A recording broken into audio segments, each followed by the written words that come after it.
Hello, Internet. Welcome back to Survivors Complex. We're here for our eighth session. Count that, eight. I'm excited to be back here. Before I do my recap, we don't really have any announcements coming up.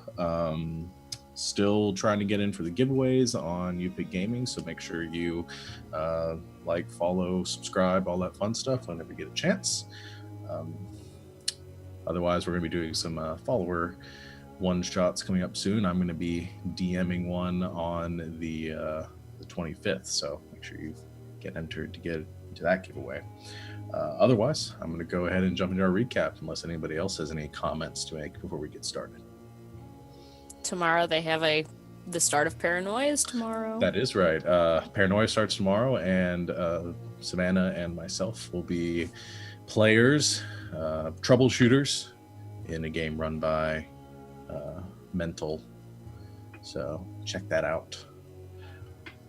But thank you for that reminder. All right. So I'll go ahead and get into our recap and we'll begin our session. So the last time that we all saw each other, the adventurers that had made their way to Graldar to help stop the progression of the Olndokir Empire had finally begun their journey south into the wilds of Graldar to seek out the city of 10,000 Steps, the Tabaxi capital. They encountered a number of strange creatures and events along the way, suffering from strange visions, and eventually coming across a disturbing sight, a creature called an Oni, which had been abducting and killing children in the area just south of Farcumber's Pass. As you began to investigate this and were sent to deal with this problem, by the... Sorry, my phone went off. By a group or enclave of tree folk in an area called the Meadow. This treant sent you out to deal with the problem, take care of the Oni as recompense for killing some of his followers. You traveled to Waterroot and began your investigation there, befriending and or irritating some of the townsfolk based on your actions, and eventually you encountered the beast itself. It was a hard-fought fight with one of your companions, Sadel, just narrowly escaping certain death at the hands of this creature. You were able to defeat it, and as it died, you liberated the town of Waterroot once again. At the conclusion of that, returning to the Meadow to report that you had dealt with this creature, you began your final journey into the World Child's Cradle, this caldera at the center of Graldar, and towards 10,000 Steps. And as we ended our session last week, you had just arrived within the city after 5 weeks of grueling travel through these jungles, and had made it to this ruby-tinted ziggurat at the center of the city. One of the Tabaxi nobles came out to welcome you, seeming to be expecting you, and asked you to journey inside to come to the council chamber to meet the Tabaxi elders and the delegation from Olndokir, which had apparently made it to the city a few weeks before you. So that's where we pick up, as we see your group making your way up the steps of this ziggurat for you, and up towards an opening above. This older Tabaxi leading the way. The older man turns behind you, his graying whiskers kind of twitching in the wind, says, "Oh, I trust your journey wasn't too difficult. Everything go all right? We hadn't received word or traders from the fort for many weeks now." That was an issue with the Grong small uprising, one of their leaders getting a bit up and above the rest. We were able to take care of that. You should start seeing traders soon, though. Oh, good. We've dealt with Grung here as well. It's been some time. We chased them out of the cradle many years ago. So that's good to hear that things will be moving as they were once again. During your time here at the Garnet Sanctuary, if there's anything we can do to help you, you are welcome and honored guests among our people. Did we get his name? I don't believe so. Hold on, I have to get Lucius's voice back in my head. Excuse me, but and he is talking in what I guess is like broken tabaxi. Could I get your name? I know we did not. I am Lucius. I did not get your name, and it would be an honor to get it. Oh, I am River. No, my full name is River Twisting Beneath the Sunset, but River is fine. I'm the council elder from the Crystal Water clan, so it's a pleasure to meet you. I'll be engaging in the talks with you as well. Crystal Water clan? Yes. At this point, you've made it to the top of this southernmost terrace of the Garnet Sanctuary. He's beginning to lead you inside. I actually have a question. Sure. For the DM. Yeah.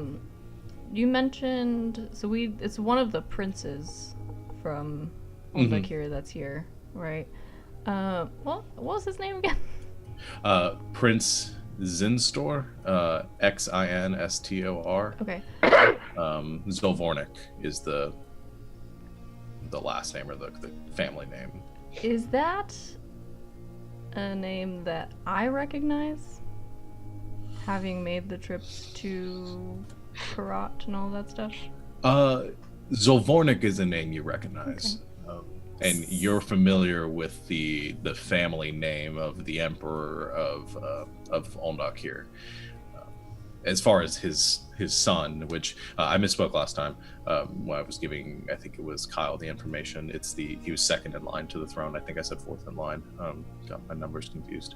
But yeah, you're not familiar with his name or him exactly. So, like, he wouldn't have ever, or any of the actual family probably wouldn't have ever been there. Not recently, no. Maybe representatives of the family. No one in the immediate royal family has been there for a while. Okay, but I know who that is. Yes. Thank you. Yes. Any chance?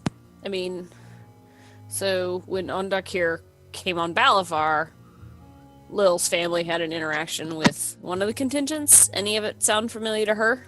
Yeah, you also being from the area, and most of you would know the name Zolvornik, and you know who those are and the name that's being said, so you'd be familiar with that. And again, it's sort of the same thing where you've had some experience with the tieflings and you know a bit about them, and the emotions that sort of brings up as to how you feel about them. As far as the son exactly, you're unsure. You don't really, the royal family outside of the emperor himself doesn't really have a whole lot of stance or infamy outside of Olndokir itself. Okay, thank you. Can I just, as we're going in, I don't know who's next to me. I'll get Star, I guess. He's there. You know what we're doing. So, are you gonna do the talking? Who's gonna do the talking? I guess I should start, and perhaps Sadel could take up the slack after that. I suppose we should just talk about where the, actual officials are and how it'll be before they're here and everything. I just try to talk about Tirandal and how good a country it is, perhaps, maybe. I don't know what they're expecting. I've never been in here before. Are we going straight in to talk? Are we basically just being led straight through and in, or does it look like we're being taken to an antechamber to wait? As of right now, you've just entered through the one of the main entryways at the top of this southern terrace. You're in this large sort of rectangular room with a number of tabaxi wandering around, engaging in conversation in corners. It's pretty open. It seems pretty empty, but there's a couple, maybe a dozen of them. You're being led right now towards basically straight ahead through the central corridor towards the center of the ziggurat. I'd assume we're being taken straight to the elders. Alright. I grab his shoulder, I cast Enhance Ability on him. And I give him Eagle's Splendor. And which one does that? What does that do for you the have people at home? advantage on charisma checks. Because eagles are very persuasive. Eagles are super charismatic.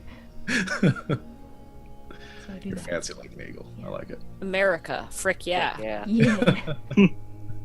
Damn colonists. But you put your hand on his shoulder and cast the spell, and you feel this confidence whelming through you. Star, your fur almost seems to glisten a bit. He just kind of exudes this natural force of will as he steps forward. I'm truly shining bright like a star. Yes, you are. That's about all the help I'm gonna be. I'll be alright. Just try to be polite, restrained. But at the start, after I talk, just kind of do as I do for a bit. Just be respectful. Nothing more I can give them that. Being the elders, I'd assume they can speak the common tongue, but I wouldn't quite know. You got it, boss. To refresh your memory, River has been speaking to you all in common. Yeah. At this point, so, and pretty strong common too. It seems to be very familiar with the language.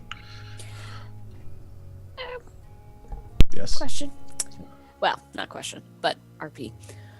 So, Will saddles up next to Lucius and kind of like elbows him, probably on the back of the upper leg, because that's how tall I am. Lucius, you okay? I'm not sure how they got there so fast. Well, it doesn't matter. What matters is we make a better case. Yeah. I don't actually know how we can do that, but we're going to try. Well, it's gonna be easier if we don't lose our heads. I know. I know this brings up a lot, I'm assuming, because it's your home. And you have feelings about that, but we got this. Yeah. We got right on our side. It's very true. Just so, and he kind of says this kind of to everyone, just so you know, he will also believe he has right on his side as well. Whatever the prince wants, he does because of his father. And he does that because not only does he love his father, he respects him with no thoughts that his father can do wrong. And he's incredibly intelligent.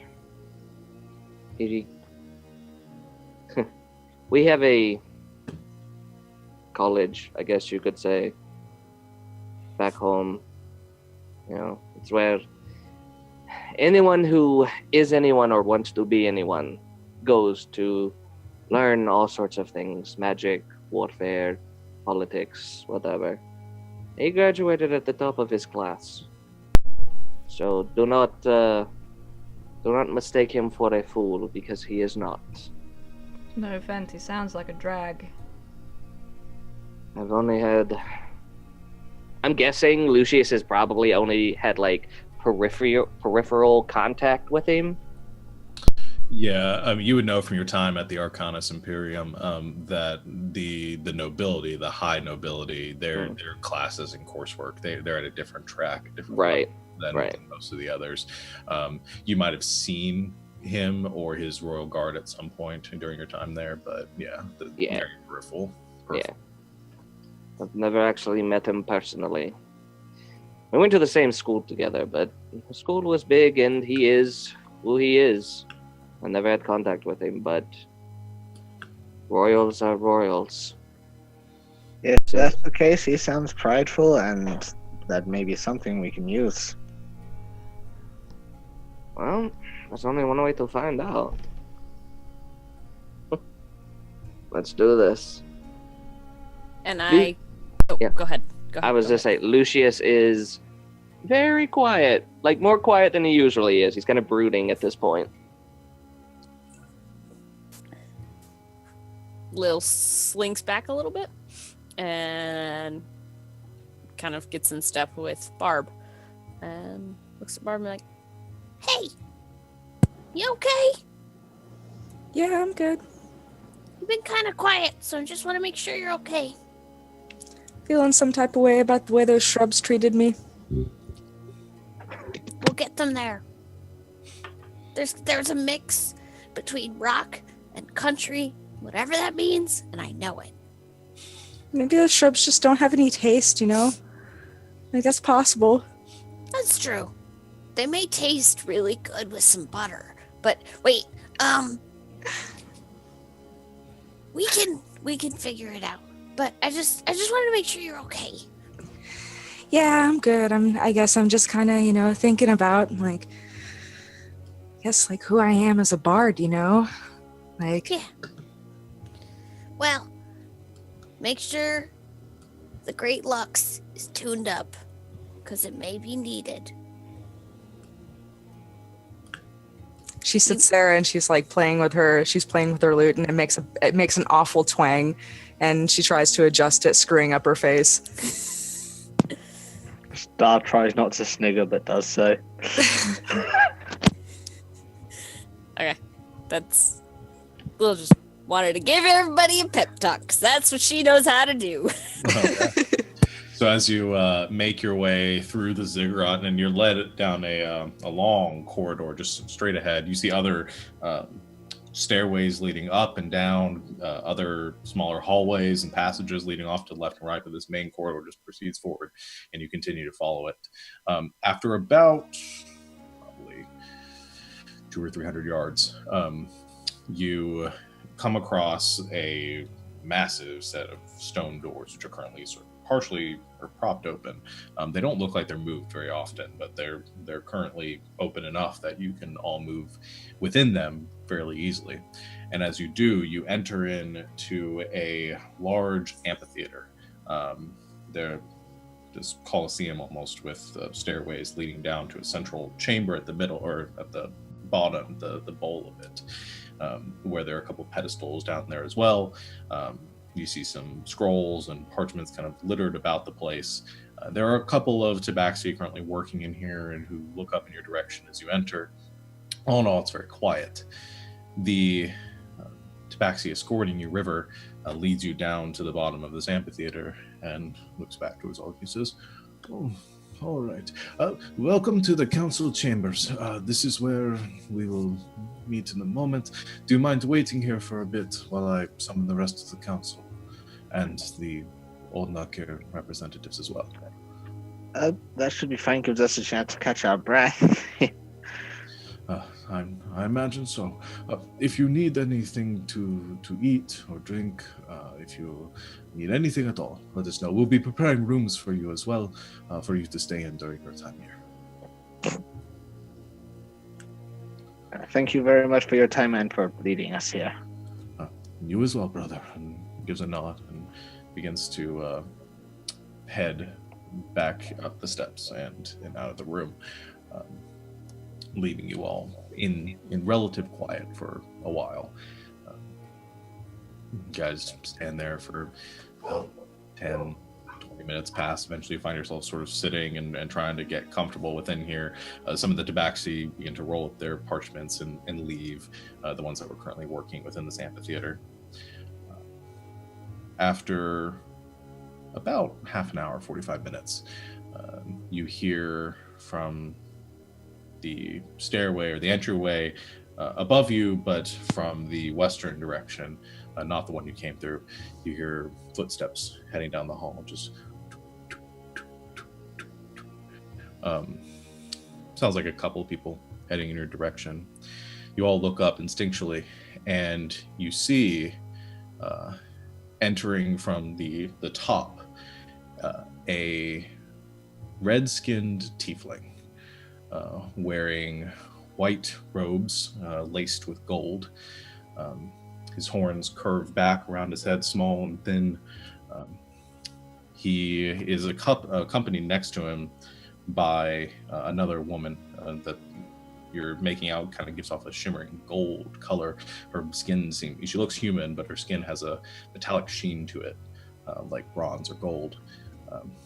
And moving beside her, very close to the ground, actually on the ground, is a massive, probably 2 foot thick snake, which is slithering on the ground next to her. The tiefling is different than your companion's hue. Like I said, that deep red color. As he steps down the stairs, though, you notice that there is sort of a pattern across his skin to this swirling gold that winds through his color and sort of twists around his body all the way down his neck, and you can see it coming down his arms as well. It's a very exotic-looking individual, different than even any of the tieflings you've ever seen. And as he gets closer and he looks down at you with a sly smile across his face, you do see that his eyes are a pure white. He calls out as he makes it about halfway down the steps and says, "Well, this isn't what I expected. I'm glad to see that the Ivrandal delegation finally was able to arrive. Please, let me introduce myself," as he makes it down to the bottom. He says, "I am Prince Sinstor Zovnik, representative of the Olndokir Empire." And as he looks to his companion, he says that this is Ambassador Threshkish. She represents the UNT delegation as well, and their interests here in these matters. I'm sorry, I'm a little thrown off. I was expecting members of the Stalwart Keepers to arrive. You don't look to be among them. And I see that you have one of ours as well, as he looks towards you, Lucius. I may be able to fill you in there, but I'd prefer to wait until we were in the main council chambers, as it were. We wouldn't want to leave anyone out of the loop now, would we? Of course. He looks back and says, "I'm sure the council will be arriving soon. I figured we should be polite and introduce ourselves before the talks begin." Of course. I am star shining through the storm clouds. You may be able to tell I'm a native of these lands. It's a pleasure to meet you. I have enjoyed your homeland very much. The hospitalities they have offered us have been more than accommodating. We treat guests as we would wish to be treated ourselves. And I look down to the snake and I must say, we do not get serpents like this here. This is quite an amazing creature. Yeah, and as the snake gets closer to it, it's even more distinguished by the fact that the snake has a cobalt blue skin and golden eyes, and actually sort of wraps around the legs of the woman standing before you. And you notice that metallic sheen is actually scales. Her face is, like I said, it's human. She is by all means human, except for the gold scales crossing her face. She gives a smile, and you see the slits on her eyes, the snake-like eyes she has as well, and she gives a nod. She says, "Now, this is my companion, Sheshra. He has accompanied me throughout my travels here. I'm sure he'd be a match for many of the beasts you may have fought on your way here. The jungles can be quite perilous. Ah, I believe they are. Luckily, we were able to avoid any major setbacks. Of course, I'm sorry I'm taking up all your time. Friend, shouldn't you introduce yourselves?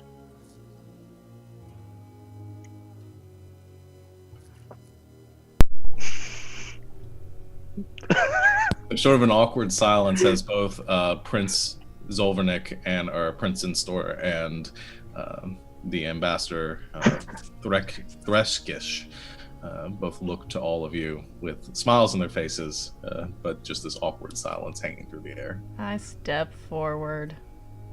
Got a funny look on my face, though. Denowin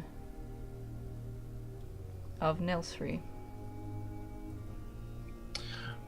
You see Prince Zolvernik kind of tilt his head back and smile.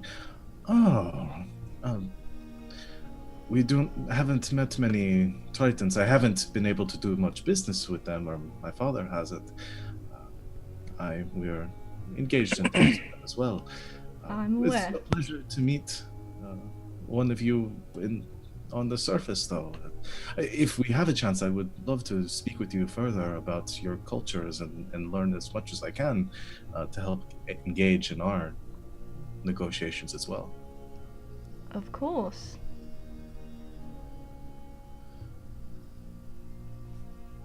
Cool snake. Lucius holds up a big sign. Don't trust him! And then I go, cool snake.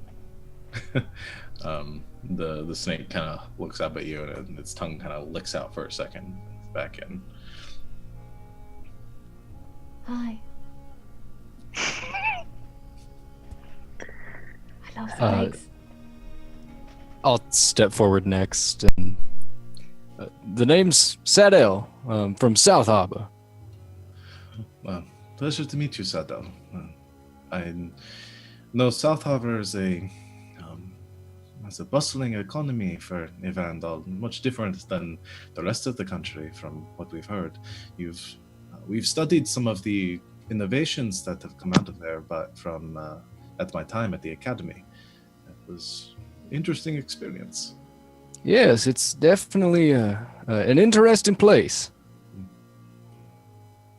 He looks over towards Lilibet and Barb.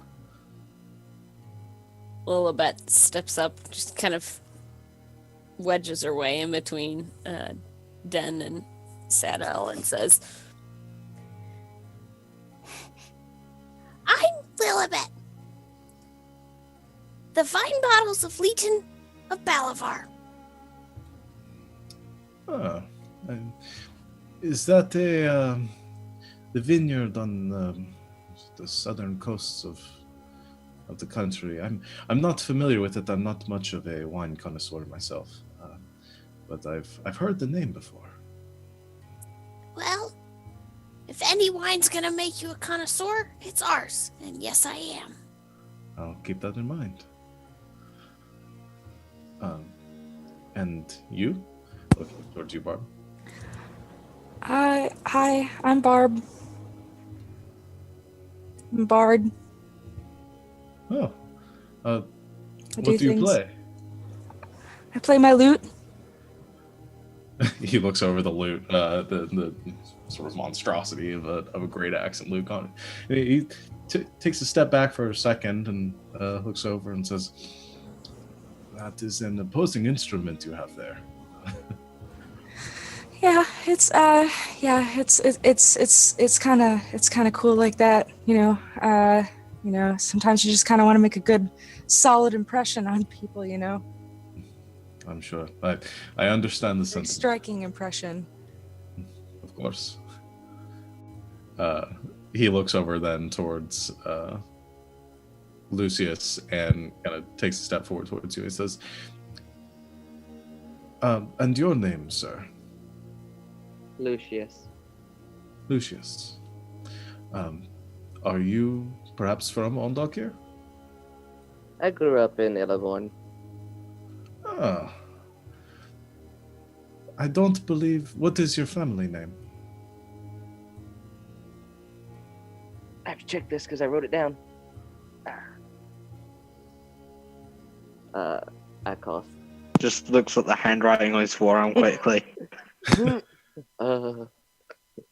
Akos. Ah, I see. I remember there being some talk of a rogue noble from the city that had disappeared. You were in the military, correct? For quite some time. Ah. Well, it's good to see you're doing well for yourself. Believe we are not here to make any accusations or arrests. I have no authority to do so, nor do I have any interest. Your reasons are your own, but it's good to see you. He steps back and looks towards his companion and says, Rending! No, a joke. he takes a step back towards his companion and says, well, I believe we have taken enough of your time, and I can see that perhaps I might be making some of you a tad uncomfortable. We'll sit and wait for the council to arrive and leave you to your business, but it's a pleasure to meet all of you, and it's good to see to deal with some civilized individuals that might be willing to speak rather than make wild accusations. He takes a step back and begins heading over towards one of the seats in the amphitheater and sits there next to Threskis and the cobalt snake. I keep an eye on that snake. Okay. Yeah, Lil's terrified of reptiles now because the grung that ate her twice. Yeah, and this snake is larger even than you, and pretty much everybody in the party. I'd say for size, I want to make sure I got this right. Yeah, the classification is large, so it's about like 10 to 15 feet long. Very thick. Yeah. Does it look like it's maybe a water snake? No. Just want to talk to it. It looks more desert dwelling. Darn it. Would I know what Ambassador Threskis is? You would. Okay. She is a UNT. Okay. Cool. So no Dragonborn. Interesting. He kind of mutters that just like under his breath a little bit. He's like, I'm surprised there's no Dragonborn. I wonder what happened. Any other things before you're waiting for the council to arrive? I'm just sitting there complaining about having to wait, but that's it. Lil's nervously, like, kind of walking in between all of her friends. She can't sit still. Okay. You wait for probably another 30 minutes or so, and after that time passes, you see the prince and the ambassador waiting there while patiently just conversing amongst themselves. You hear some more footsteps and watch as one by one 9 older tabaxi begin to make their way into the council chamber as well. Very quietly do enhance ability again. Okay. Since it time right now. Okay, yeah. You see them, they come to the bottom one by one and begin to converse amongst themselves. Many of them come up to you and give a nod and introduce themselves, and for the sake of not having to do this a million times, have you introduce yourselves. But you're introduced to the 9 heads of each of the Tabaxi clans. You already met River from the Crystal Water clan. There's Fog clinging to the moors, or Fog from the Smoking Valley clan. Stone sleeping among the sky from the Bright Moon clan. Storm thundering through the light, towards the light, from the Screeching Gale clan. and Claw reaching through the tempest from the Soaring Cloud clan, Panther prowling across the night from the Grasping Talon clan, Ruby shining among the lagoon from the Hissing River clan, Dune lying under the falls from the Growling Cavern clan, and then finally, the sort of leader of this council, the head of this council, you meet Emerald freezing in the valley from the Swaying Tree clan. They all begin to find their seats, and a few of them remain standing. It's sort of an informal conversation. There's not really, you're used to in many of your home countries when you're in any sort of political state, the sort of inverted from this, the people of importance sitting atop podiums or large balconies. Here, all the important people are at the bottom, while the other tabaxi kind of here to observe are sitting towards the top.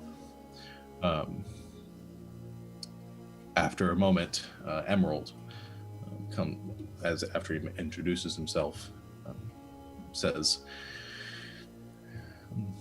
"It is a pleasure to meet all of you. I'm thankful that we have been able to bring this gathering together after such a long wait. Well, I'm sure that you each have your proposals to make and the discussions to begin. How should we proceed?"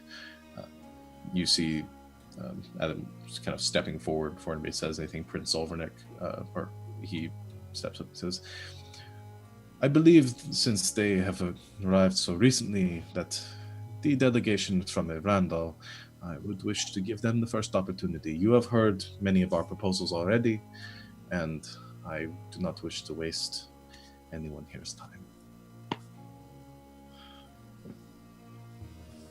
No coin toss? You're muted.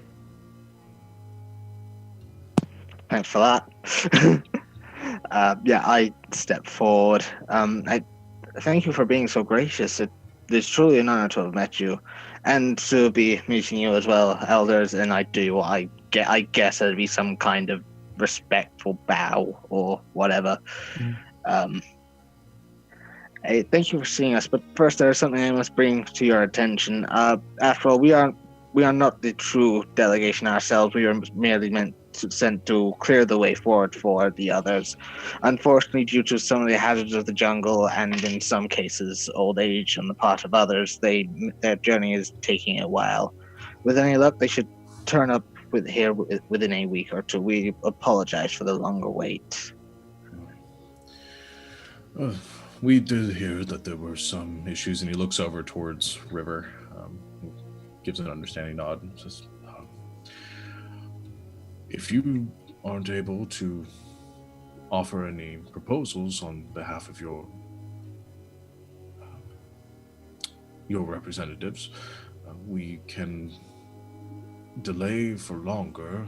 I know that many of these matters require some urgent addressing." If the prince does not mind waiting, we would be truly grateful. He looks over towards the prince, and Prince Olvernick says, "Well, that is up to my companion here," and looks towards the ambassador. She steps up and she says, as we've stated, this meeting was mostly as a reaching out of the city of Constrillion towards your gracious kingdom here. We have no rush, only to begin trade as soon as possible. A few weeks is some time to wait, but if the council from Ivrandal is not prepared, we can delay for longer. I assure you they are prepared, and I'm sure my friends, my companions here have things I'm sure they must wish to discuss, even from small things just about our country to things on the grander scale. I open up to my friend here, Sadel July. Sorry. He has done much to learn of our land, and even learned the tongue before traveling here.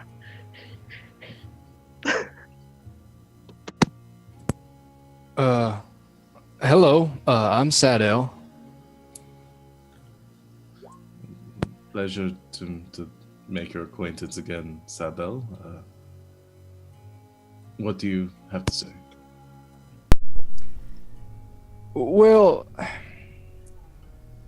I myself am a small business owner from South Harbor, and it couldn't hurt open up relations between lands. I could, people like me could benefit from the business, the trade, making trade lines down here.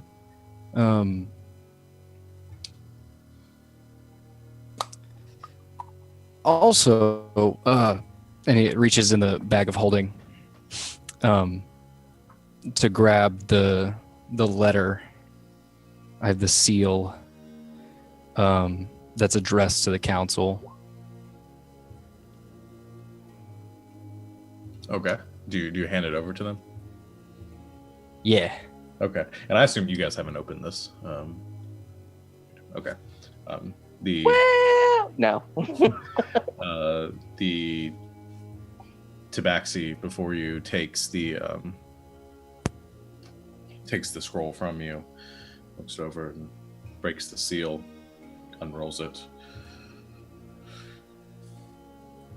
reads it for a moment, and hands it over to the other council members, who one by one do the same.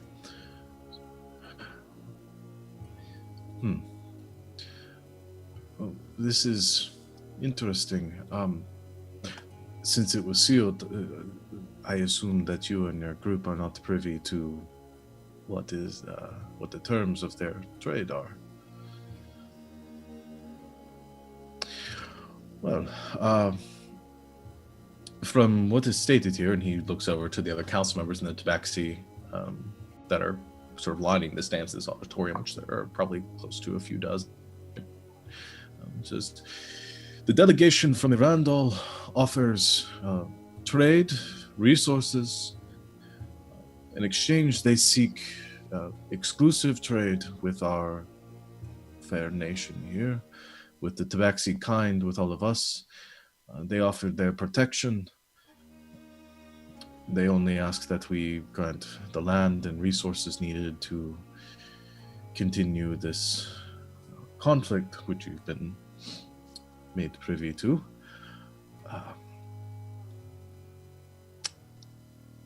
I think that this conflicts slightly with what Prince Solvernick you wished to offer and engage in as well. And Prince Solvernick steps forward and says, yes, I will elucidate our friends here and on the terms of our agreement. I have been sent by my father, Emperor Othshal Zolvornik the Unfaltering, to engage and aid the Yuan-Ti city of Constrillion in their offering and trade with the great empire of Graldar. The only terms that we seek are to engage in trade, or that you will negotiate trade with the city of Constrillion and the Yuan-Ti. We do not seek exclusive trade with your people. You are free, and if Randall wishes to trade with the tabaxi as well, we do not mind this, but we simply wish to engage in relationships and in relations with the tabaxi moving forward. That is all we ask. I believe that, and I do not wish to speak poorly of your superiors, these demands by Ivrandal are very severe and would only seek to plunge Graldar into the middle of this unnecessary conflict. We do not seek to use the tabaxi for any military purpose, only to begin relationships with them and engage in free and open trade. I inside check this guy. Sure. I don't like him. 25. Okay. And I'm doing an insight as well. Okay. I got a whopping 14. All right. Everybody except Savannah remove their headphones. Just for a second. Oh man. Okay. You can tell from the way he's speaking and what he's saying, and it throws you off. He's being entirely sincere. That's what I was afraid of. Is not seeking any other alternate. As far as you can tell, there's no ploy here. Everything that he's saying seems to be open and honest. Okay. Okay.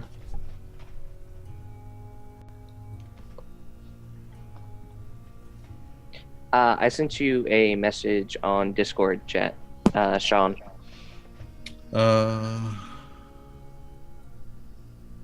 Okay. No, things were different. Okay. In that circumstance, Cool. Unless you want it to be secret, I can tell you. I can explain that a bit. No, it was just I wanted to know, like, before I said anything, I wanted to know if, like, that's how it happened, or was it just a invade? It was more long term than that. It was over the course of time. There was a lot of conflict there based on the grass lords of Balafar and all that. It was a little bit different. Gotcha. Excuse me, Your Highness. If you're done, I don't want to interrupt. Please, I've had too much time to speak as of late. Please, go ahead. Being a prince and all. You keep saying the word relations and like relationships, and you want to build relationships with the Tabaxi people and all that. Can you tell us what you mean by that? Because, and I don't mean any offense, but some of us have seen firsthand the relationships that the people of Olndokir have had with other countries, like Balavar, where my home protectorate is, and they can be a little concerning. I understand your concern. It is a difficult thing in knowing where to begin with this. Much of what is said about our people, I fear, is not accurately depicted. He looks over to you, Lucius, as I assume that happened. And Oh yeah. he doesn't lose his smile, but he looks over to you and he says, I understand that things are complicated. Our relationship with Balavar and what transpired there, that was a long-standing conflict. The Tiefling, our people, our clans have been, as you say, murdering indiscriminately, burning cities to the ground, killing children, bringing people into slavery. I can go on. And if you wish to, you may. I do not stand here to exonerate or to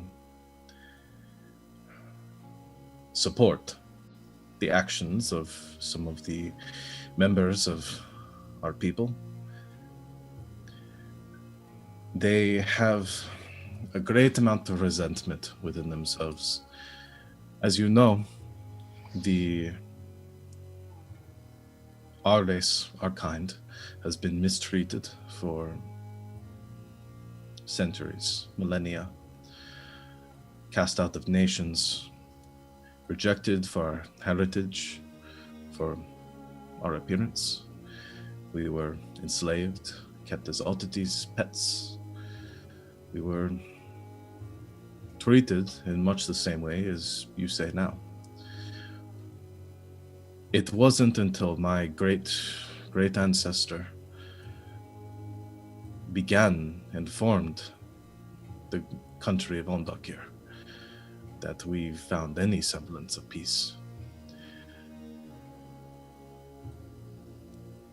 It is then, and that is where that conflict with Balavar and the Grass Lords, the Khans, began. They did not like losing their pets, their property, and that is where that conflict began. So, what happened there was brutal and unnecessary, and we seek for that not to repeat itself again. That is why I am here as a member and graduate of the Arcanus Imperium, to speak to the ever-growing threat that we seek to continue to fight, and that we, the Empire of Olndokir, are engaging in relationships with other countries, such as the Tabaxi and Graudar, to thwart, to stop. We have seen what has happened in Valeforge, we have seen what has happened in Roran, and we seek for another calamity not to repeat itself here. That is why the Arcanus Imperium has sent delegates and has worked closely with my father and others within the higher nobility of Olndokir to rectify this. How long did the war between Olndokir and Balavar last? Or is it still going on? You mean how long was their occupation of it, or how long had conflict just existed between Balavar? I'm gonna say the occupation, because the resentment and everything could be hundreds of years, but the actual yeah, probably, I mean, they've probably almost been what, like 30 years? The occupation, has been about, let's see. Yeah, it's been about 30 years since the war, since that official war began. They began to sort of begin to aggress against Balavar. Before then, Balavar had raided the country of Olndokir for some time, and there had been sort of this continual conflict between the two. So is the war between Balavar and Olndokir still going on? No, it's over because Olndokir won. Okay, cool. I was just making sure. Yeah. Cool. I understand where these concerns are coming from, but I'm sure the elders don't wish to hear the full story of these conflicts all in one go, of course. As things have gone, I hope you don't mind, elders, would you mind if I took the chance to show my companions, my friends around the city? I have been here a few times before with the merchant caravans. I remember the way around. I hope that the party from Olndokir has had the chance to do the same already in their long stay. The council looks among themselves, give a nod, and the prince says, "But of course, we have had our opportunity to visit the city and understand the culture and the lifestyles of the people here. And you should do the same. I only wish to know, and I wish to express this to Ivrandal, to the Ivrandal delegation, and all of you as people as well. We do not seek to bring conflict here, only to prevent it. That is all I will say." And yet that seems to follow you wherever it is you go. We thank you very much for your explanation, Your Highness. Of course. I elbow Lucius really hard. He says and if you wish to speak further on this, person to person, face to face, you may find us here. We will be in our quarters in the Ruby Palace. We do not need to take up any more of the council's time if there is any further matters you wish to discuss. It has truly been a pleasure to meet all of you. And he looks back to the council and he gives a nod and a bow, and he says, "And thank you for your time as well." If you have more time, You had said you wanted to speak to me. That is true. Your friend was going to show you around the city. Do you wish to speak now or later? I'll catch up with them. Of course. We can speak in private if you wish, or talk openly here. I'll follow you out.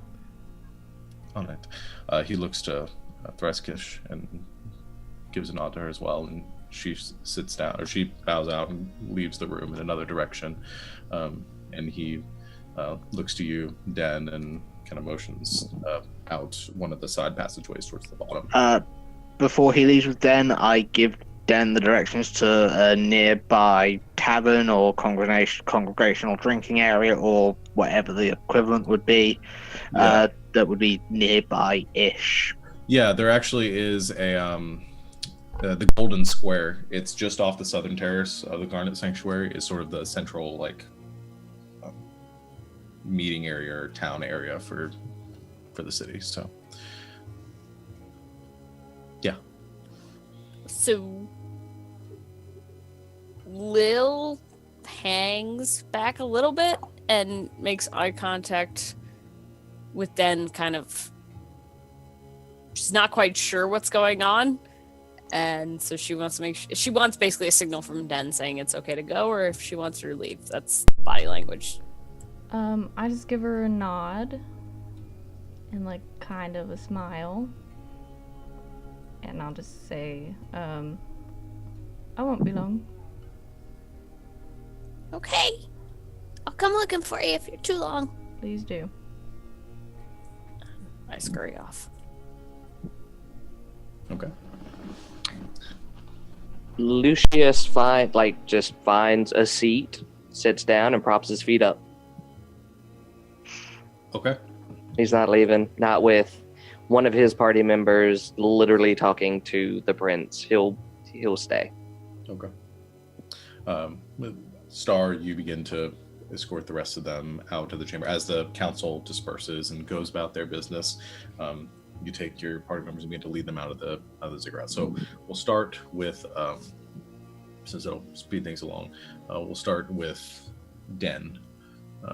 So Prince Ulvernick sort of leads you, walks beside you out just about 20 feet down the hallway, just enough to be out of earshot, not of eyesight of people, and looks to you curiously, still with a smile on his face, and says, so, I know that things became a bit heated in there. I trust that we can speak openly here. What is your concern? What do you wish to speak? Yeah, no hard feelings. I'm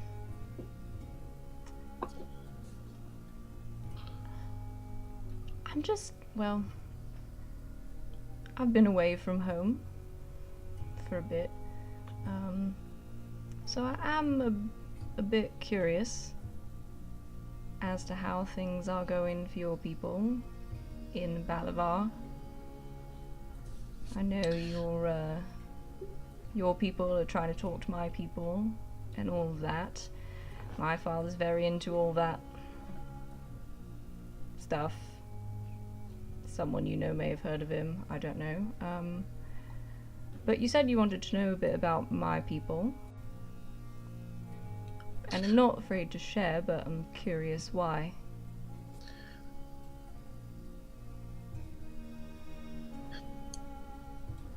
As far as our relationships with the city of, or the protectorate of Nelsary and the Triton, we haven't been able to engage in many talks at this point. We've had small meetings on neutral territory. Nothing openly, no open hostilities, thankfully. It seems that the Triton, or culture, wishes to maintain their privacy, which we respect. I know a bit about your history, if you don't mind, though I'm sure that there are things I still need to learn. I know that long time ago that your people traversed the the plains and came to Sartia. Is that correct? Yeah, that's true. And your city is built on a rift between the plane of water. Not my city. But the capital. Also true. How have you been able to keep it safe? To keep the monstrosities and the elementals from crossing over?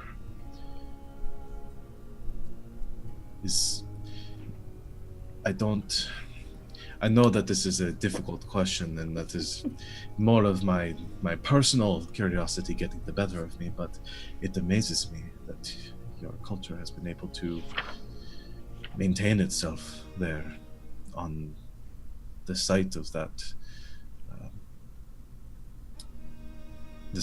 rift for as long as it has. Yeah, my people are a very strong people. In will, in, just physical strength, in magic. It's not really my type of magic. And I kind of grab my holy symbol a little bit. So I can't really tell you how, but it's sort of our job, I guess. That's why we came here. Keep it bottled up and the bad things pushed down as far as we can get them. But your people don't traverse the rift to bring things, to experiment on it and try to gain power from it, from what I understand. They keep it sealed. They understand its dangers. Oh yeah. I mean, so we came here a very long time ago. Yes. From a different plane. Do you know why?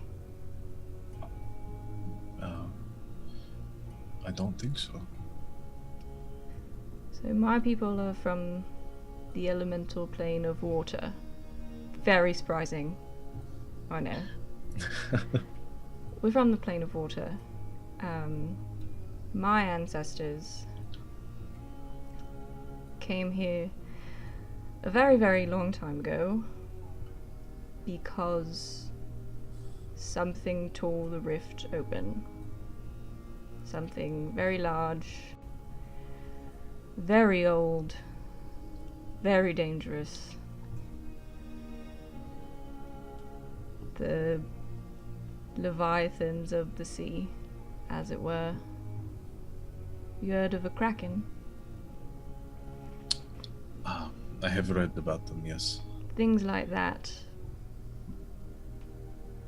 found a spot where, I don't know, a hole between the planes could be torn open, and they came here to our world, as it is now, to Sarthia, and posed a great danger to the people here, to the people living here on the surface.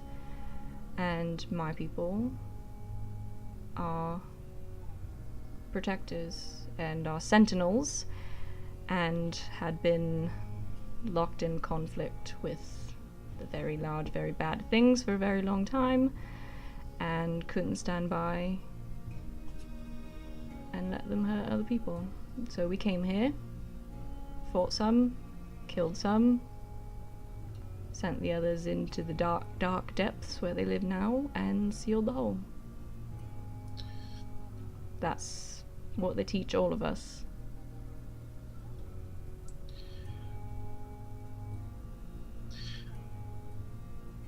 You'd be surprised, as I'm now, how much your people have in common with mine from what you've said.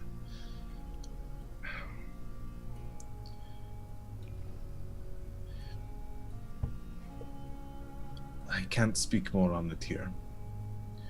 I thank you for the information you've given. Tell your companions this.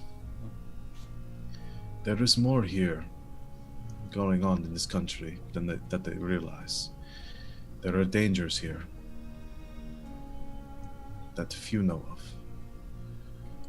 of. You have one of the Tabaxi traveling with you, yes? Do you trust him? Star? Yes. Yeah.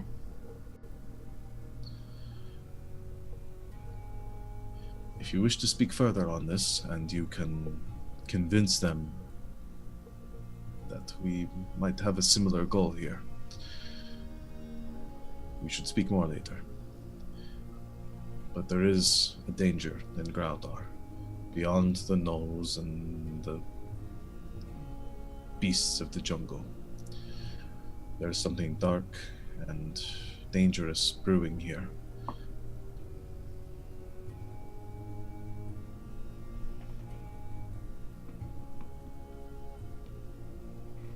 I insight check him again. Sure.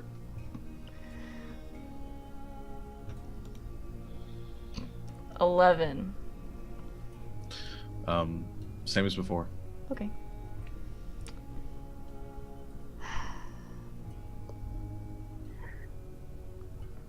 Where can we find you? We have rooms here within the Garnet Sanctuary, though I don't know how private they really are. I've done what I can to ward them, but at the top of the ziggurat. I will be there at the rise of the moon tonight. If you wish to speak, we can do so there. All right. Your Highness.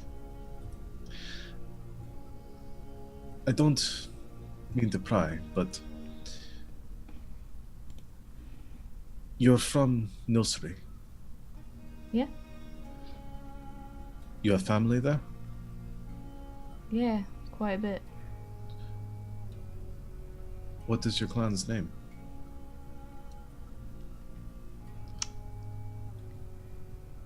Nelsrius.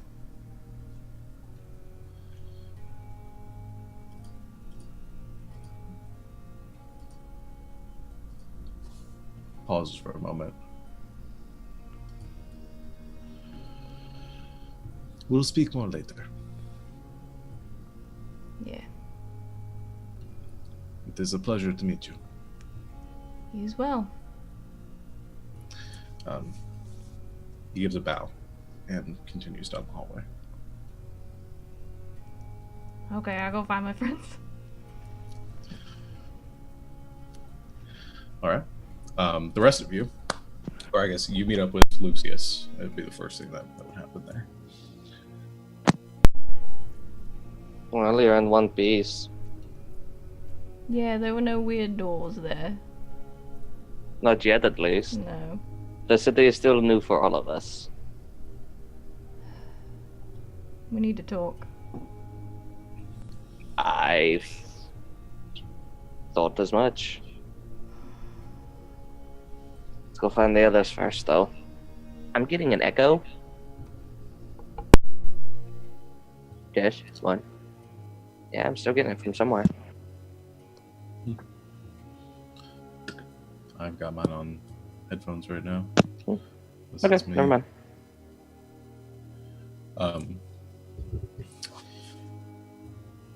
Let us go find the others and see what they can say, or see what you have to say. All right. The rest of you, as Star leading the way, what sort of things would you like to show them?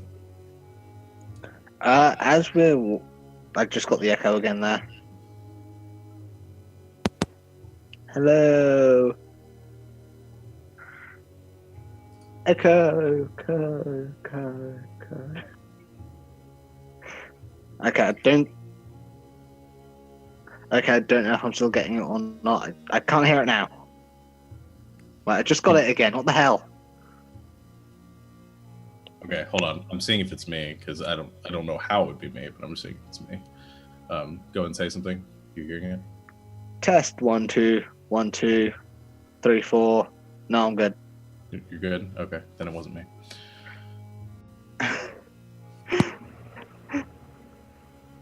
As we're walking through, I am just showing them some of the sort of tallest sites or towers in the city. So anything we walk past, like, that just looks interesting, buildings of certain notes, like, this is a merchant's, oh look, a blacksmith over there, and just basically taking them straight to the Golden Square.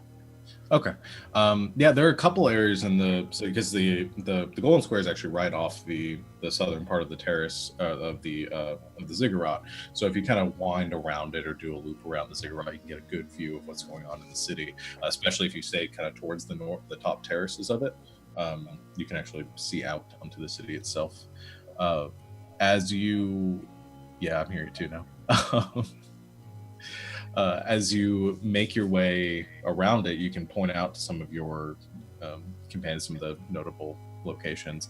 For the most part, the Tabaxi live in a very close-knit community with buildings very close together.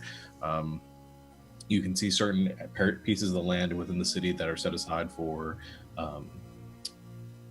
crops and other industries. There are a few major points that definitely stick out to all of you as you wind your way around the ziggurat. There is a area to the get my location right, to the eastern side of the city that there are some taller buildings in there and some large sort of courtyards that you can see down into. You point that out as being the Watcher's Grounds Star. It is a conclave for hunters and acolytes of Lelavoth. They hunt dangerous creatures within the World Child's cradle and sort of keep the city protected, also running food and contributing to society in that way. On the other side of the of the ziggurat, there is a large sort of shimmering area of the city about a mile in diameter with these trees growing up out of it, but each one glistens in the sunlight. It's the referred to or called the Crystal Bark Orchards, which are a druidic sanctuary within the western reaches of Thousand Steps, with these rare sort of crystalline structures that grow in essentially in the same way that trees do. As you walk your way around, you can also point out different sort of areas where different sort of trades take place. There's a fish vendor out one way, some weapons vendors out in the others who manufacture some things for the city. And then finally, you make your way around to the southern terrace where the Golden Square is. And as there you see there are a few wells, or one large well in the center of the terrace, and plenty or a number of Tabaxi sort of gathered around in this area. I just sort of lead everyone to sort of a good open spot for us to all sit down and have a chat and interact and talk, basically, just where there's an open space. Okay. And I'll say with you guys making your way around and spending the time doing that, and then Dan and Lucius, you guys just heading straight there. You actually probably get to the Dan and Lucius probably get to the Golden Square before your group does. And as the rest of you approach, you see Dan and Lucius sort of waiting there, talking. They're standing and conversing, I imagine. Nope, utter and complete silence. That's fine. They're just facing out, just staring out. Yeah. Nothing. You beat us here. Well, we did take the long way around. Everything okay? Yeah, we need to talk about some stuff. I know a great restaurant where we can do that later, if I remember the way. But first, I propose we sit and drink and celebrate just being here. I think we need Okay. to I think we need to talk about this now. Do we need to find somewhere less open? Probably a good idea. Yeah, I mean, a bar or something would be great, but You never know who's overhearing. I think there's a good little. It's in the back alleys, but there should be somewhere we can talk without being disturbed. And I'll lead them to from the things in my backstory to one of the places I was taken as a child I probably shouldn't have been going to. Okay. Somewhere seedy in a back alley where people don't like being overheard. Okay. There is a small sort of meeting house area over just at the edge of the what was the word I'm looking for? The Watcher's Grounds, where there are some of the more rough and tumble of the Tabaxi gather, trade war stories to barter some of the goods that they found out in the out on their hunts, and it's it's about as seedy as it gets within 1,000 steps, and it's a covered area, plenty of tables around, people kind of sitting at the tables having either drinks or comparing like different trophies and stuff that they've claimed during their hunts of the day. Then you guys can find some kind of away from that and a little bit in the middle of a couple buildings to talk privately.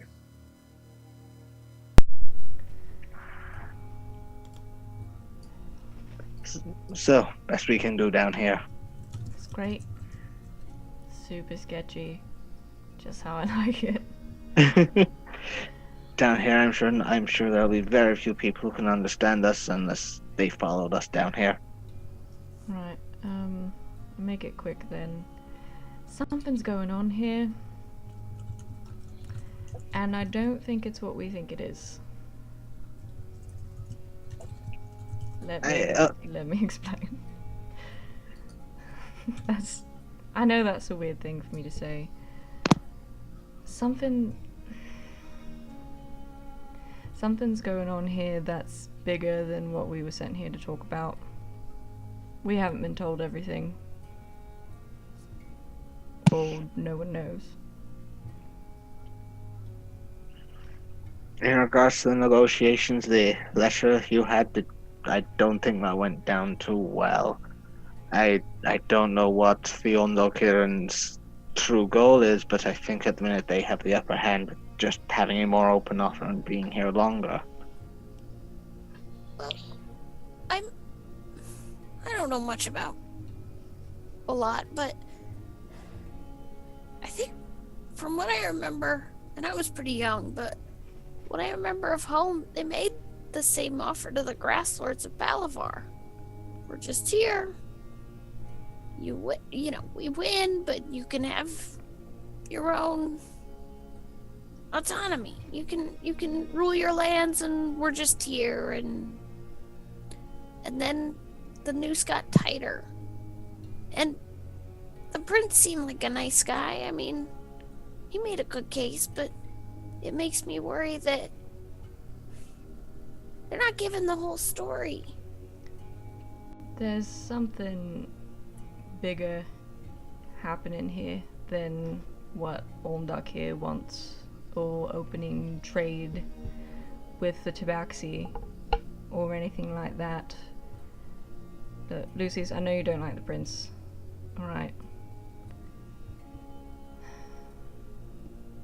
I think he's telling the truth. He most likely is. No, I think that, and I really do, and I know you're just gonna have to trust me, and I mean, you don't have to trust anyone, but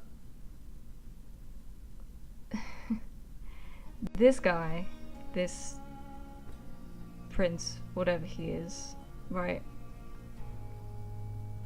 is scared of something that's here.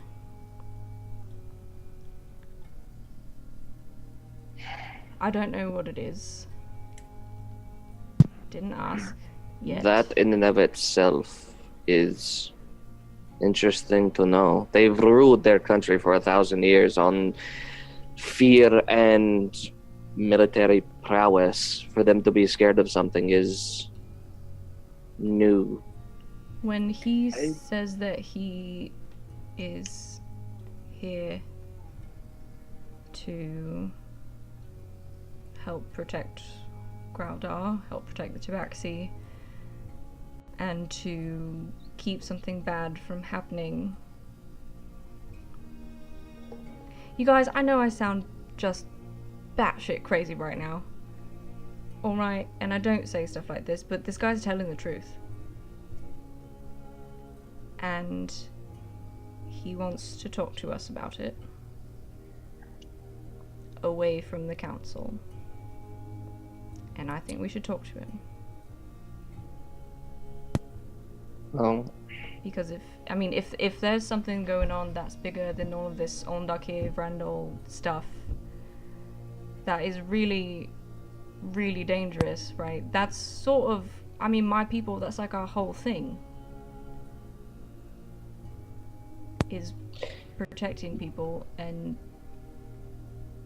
I think we should at least go talk to him. He wants to talk to us tonight, on top of the ziggurat, when the moon is full. I don't know, he said something very dramatic like that, but tonight, there's a moon involved, whatever. He wants to talk to all of us, and I think we should go. And it could be a trap, and I know that, but I just have a feeling that there's something bad coming for everyone. my only thing is, I would like to know the entire story, or at least the story that they want to tell. And yes, if there is something bad here, we need to figure out what it is. But we also have to be open to the fact that they want to stop this to figure out how to use it later. Because if it is something they can use, the Emperor probably will. Oh, I know. And that's why I didn't really tell him anything you can't... he asked me about my people and stuff. I didn't really tell him anything you can't read in a book. Does that statement, worry me in any way, Sean? What?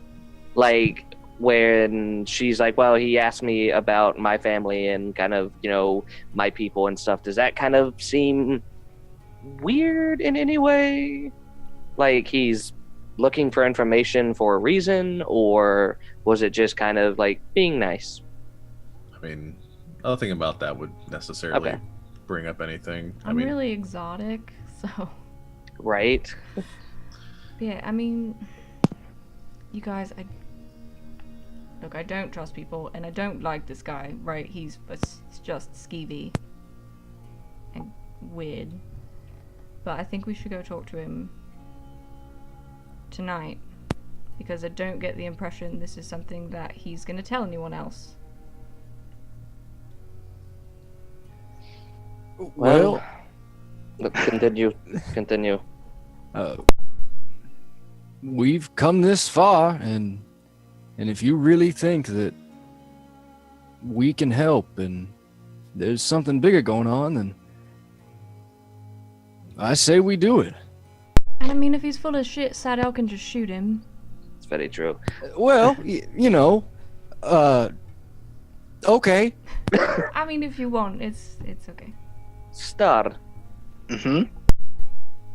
I don't know why we haven't discussed this sooner, but is there anything in your history, in your people's history, that could maybe explain what this might be? Is there some legend? Do you just really hate tieflings?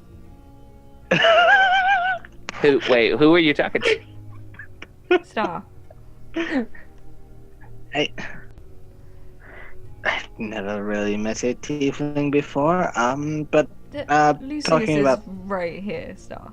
I'm literally standing in front of you. I just asked you a question. I know, I was about to answer it. I've been here for 2 months. You've known me for a while now. Wait, who are you? I'm sorry, I'm so mean. Continue. That's right. As I was saying, the country is filled with old legends, stories, tales. One place I've seen sort of in my readings in our journey is a place called the Storm's Tower. It's on the eastern coast, quite close to the fort. If we have the chance, I would like to go back there. The oldest thing I can think of right now would be the ruins of the City of Glass, but that is quite a journey to the east. Did we ask Star about the vision we had about the exploding city and mountaintop? Then I asked him about that. Did I have that vision? You did. I saw it too. Did you recognize it?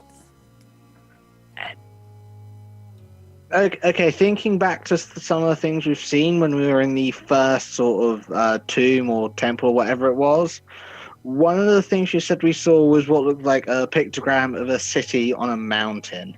Did that look similar to the one that I saw getting blown up in the vision? Yes.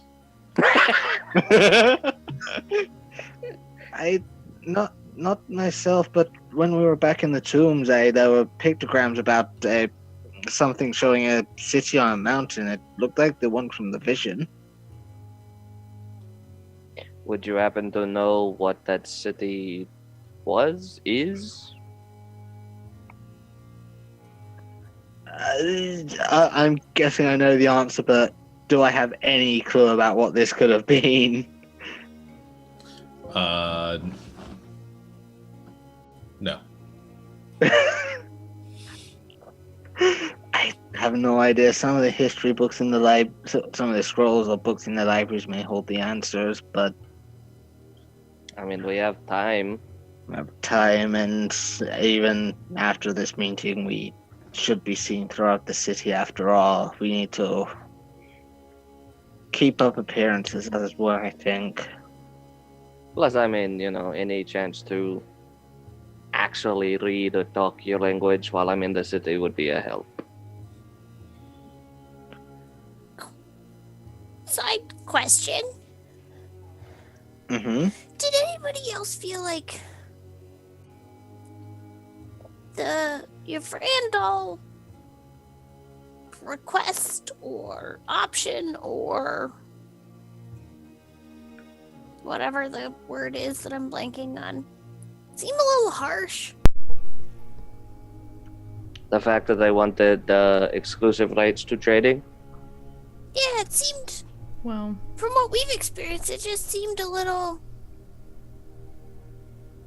drastic, I guess. yeah, they want that and land and things to keep fighting. So They want the exclusive trade routes. They want to expand the land of the fort and their town. I could look at it both ways. Yes, it's very extreme, but at the same time, I did not read the letter. So it could have said anything along the lines of, we want just this land for the fort, and that's it. And the exclusive trading rights, I mean, to keep Olndokir out of Graudar, that might be what is needed. I just think, I think Lil's right, but The letter did not ring proper to me. If those were their demands, they should have delivered them in person first off. Trusting that to a letter isn't... well, it doesn't seem smart. yeah, well that's sort of what I was gonna say, but also I don't know, I just feel like for a bunch of people that know who Olndokir is and know what they do and say they know how they work. I mean, look, I'm not the brightest apple in the barrel or whatever, but even to me that seems like, I feel like that's a bad idea. Like, I feel like if you know how they work, I feel like even we do a little bit at this point. Like, they're gonna come in and say, hello, yes, we want to be friends, and then like Lil said, like slowly tighten the noose. Why would you Why do you start with an offer like that? I don't know. I'm bad at this stuff, but You would that start still with seems wrong. Like, it seems like that's not a very good plan. It could be as simple as something lost in translation, but I don't know. In comparison, if I was a Tabaxi, heck yeah, I'm going with Olndokir, because that seems reasonable. Which is part of what makes me think that nobody's told us the whole story. Probably. Oh, okay. We need to get somewhere a bit more open. We spend too long down here. Anyone who sees could ask questions.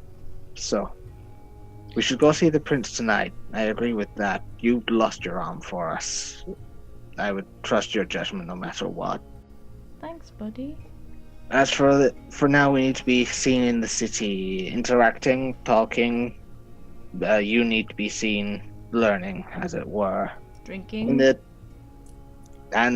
When the delegation gets here, leave looking through their things to me. Before we Look through leave, their stuff. Okay. Sorry, Lucius? before we leave, I will just try to impress upon you something. Yes, the offer from Olndokir is incredibly good.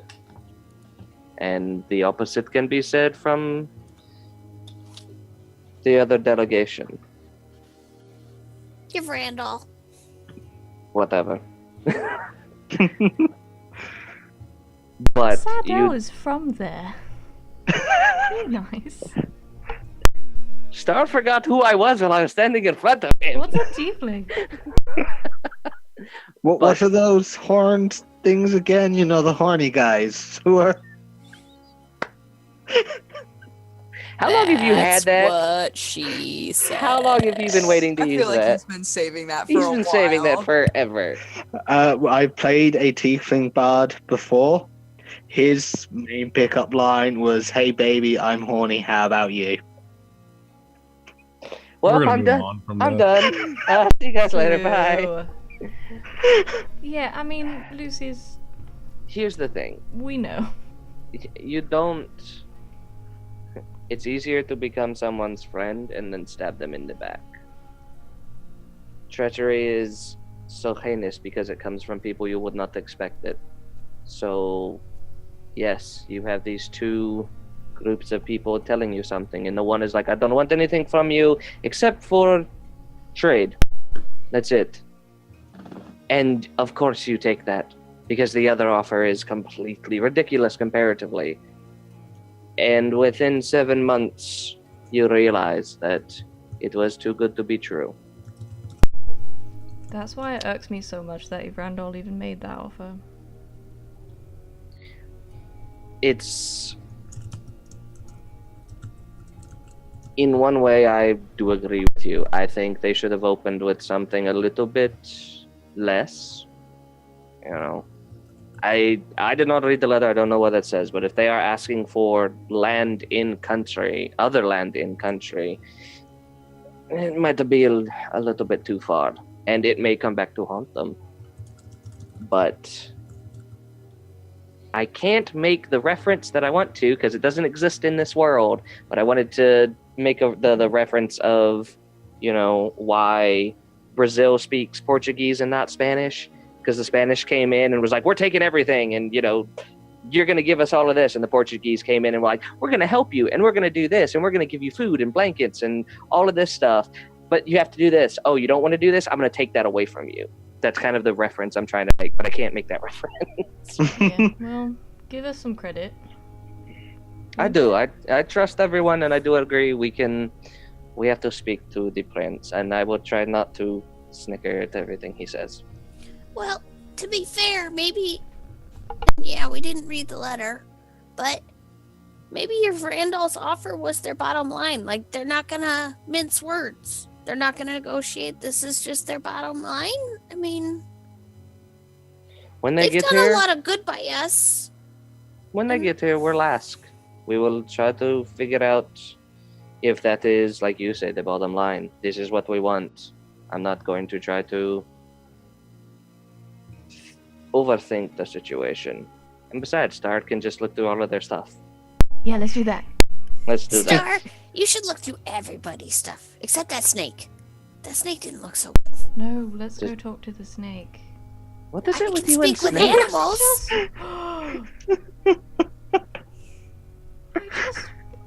Snakes are Do you like? cool. Alright. Do you have like snake pets along with the catfish? Yeah. They're called eels. No, there are water snakes.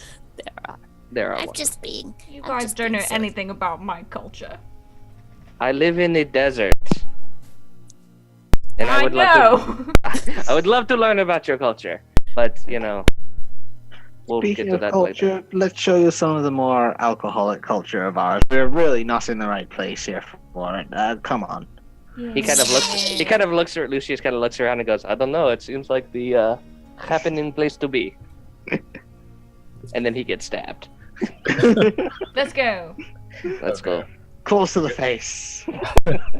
So you guys are going to get some drinks and kind of mull around the city until evening comes. Yeah.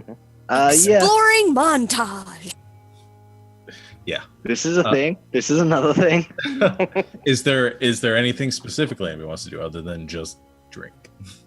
When we do go to a tavern or whatever, Lil's super interested in the local distilling fair. She wants to know Growldar's main alcoholic beverage, and she's super interested in that. And How do you make your booze? yeah, pretty much. What is the main basis of booze in Growldar? She wants to know. Okay. Anybody else? Barb would like to try to, take over music and start playing her lute for the tavern. Okay. Play all the things rather abrasively. Okay. So just trying to learn. So it looks like it's boiling down to just alcohol, pretty much, and music in taverns. Okay. So you guys do. If you don't want to stay at the one you're currently at, you go kind of wander around the city. You get to show them a bit more, and you get to see Tabaxi culture come up close and personal now.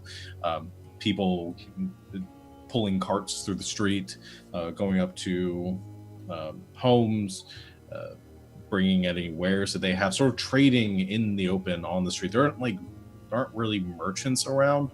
It's mostly everybody's doing their job, hunting, fishing, crafting in some way, and much of the trade is happening based on their economy and based on whatever it is they're doing.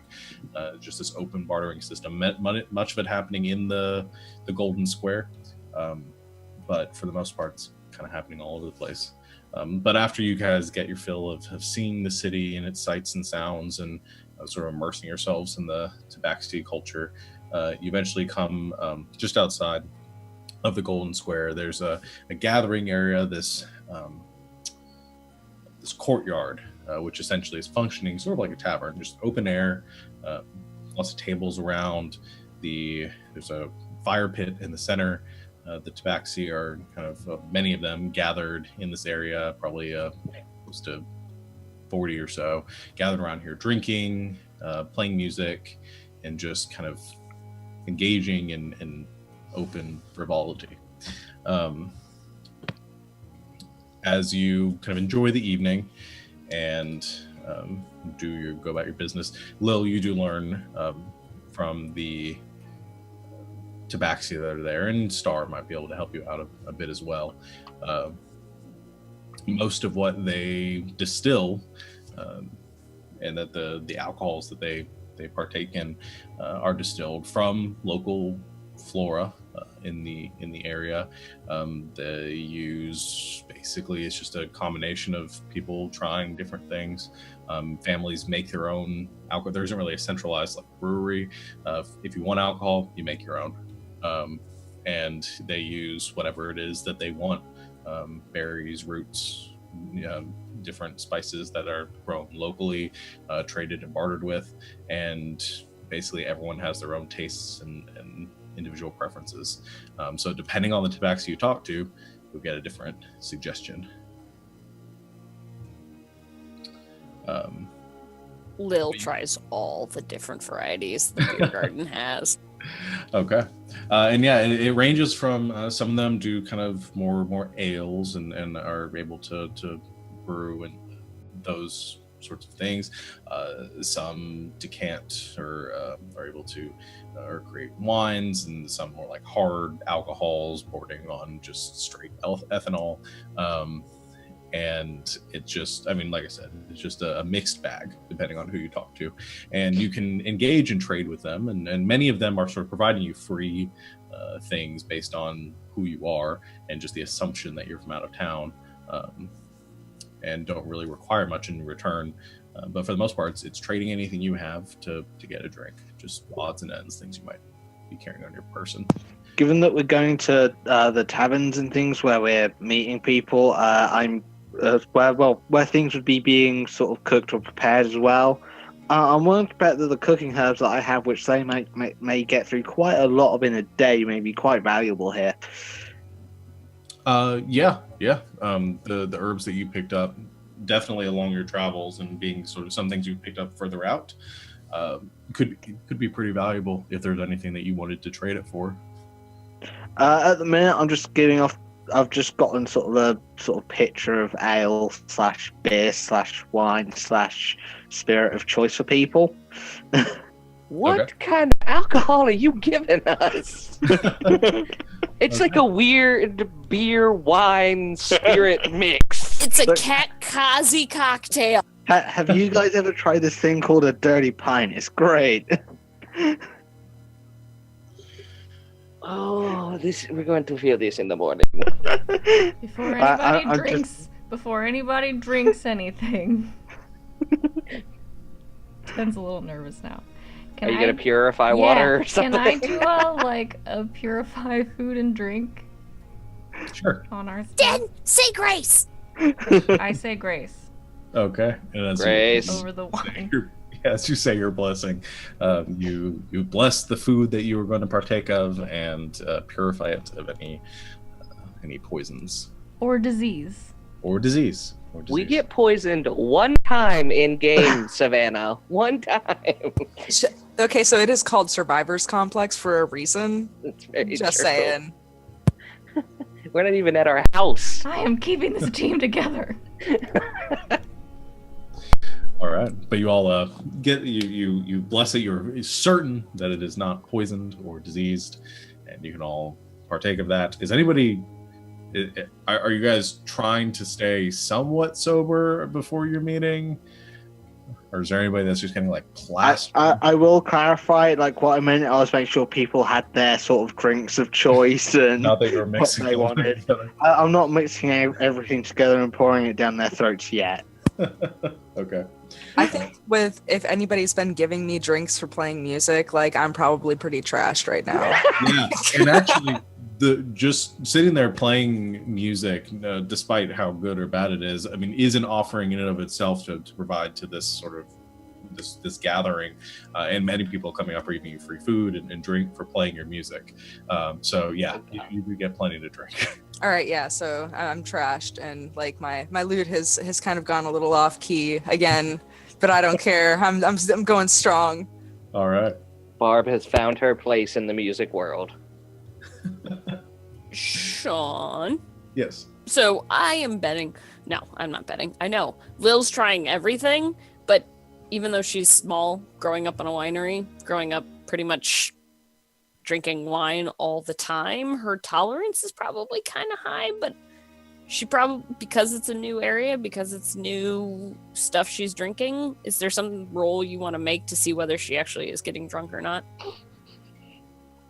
I'm trying to be honest here. I mean...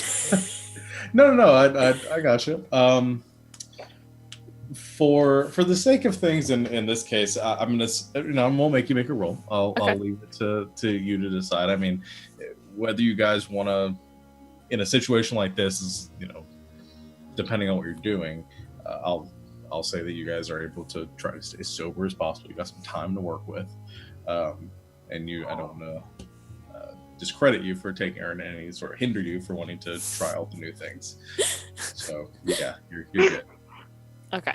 I'll say probably Lil, because she doesn't get political intrigue. She just kind of trusts everybody's best intentions. She's tipsy. She's not trash, but she's tipsy. Yeah. Well, just your Lil's naturally trusting nature and not really having. I just imagine Lil like Stone Cold Steve Austin. Give me another one. Yeah. But you spend the next, few hours until the sun begins to set, and enjoying tabaxi culture and making a lot of interesting new acquaintances that you imagine you'll enjoy for the nights to come. So, as you all finish your festivities, and I figure out why I don't have my music on, that's the same song as on before. That's boring. There we go. All right.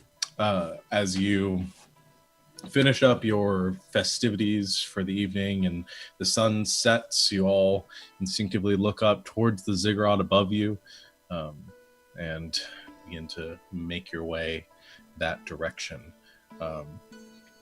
Anything anybody's doing before you go to have your meeting? Nope. All right. You climb the steps of the ziggurat, all 1,000 of them, just up and up and up. Many of you regretting the drinks that you just had. I forgot that we were going to be climbing a lot of stairs, so I would put on my knee brace before Okay. we do that.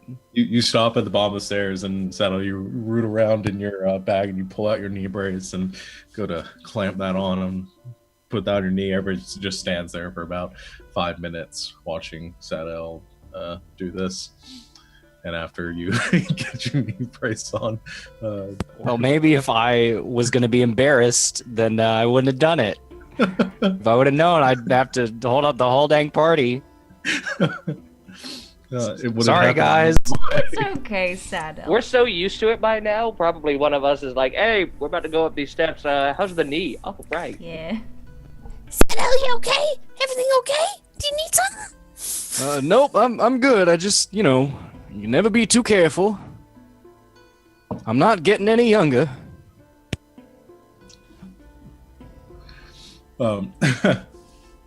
You climb the steps, however, Sadell, with your knee brace on. It's not as difficult. As the moon sort of rises overhead and you all kind of a little bit exhausted, a little more sober than you were before, reach the pinnacle, the top of this ruby colored ziggurat. There's this flat space that's probably about, at this point, probably about 40 feet wide on each side, perfect square. You reach the top and you look around, and there is one other figure up there. You see the prince standing near the edge, the far edge, kind of looking out over the city, not wearing the clothing that he was before, dressed more simply, darker colors, wearing a cloak, currently has the hood down. He turns his head back in your direction, seeing you all approach, gives a slight smile and walks up, raising a hand, and says, "I'm glad that you all agreed to come. Thank you, then." You're welcome. I assume she's told you a bit about what we spoke of earlier. A few bits and pieces. From what I can gather, there are certainly myths, legends, fairy tales, that kind of thing. I think it's time we heard the full story, though.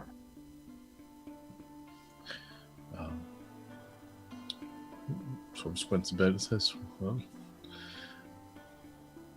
I guess I don't know where to begin. Do you wish to know why I'm here? What's going on?" I mean, that would be a great help. All right.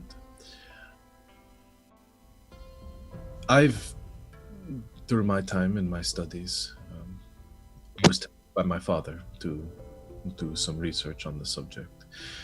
We've been, not many know this,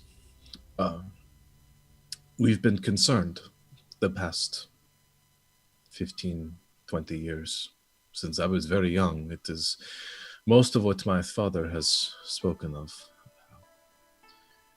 The concern of the threat that this world is under, the threats that Sartia has withstood time and time again. We've seen incursions from creatures long thought dead in Roland.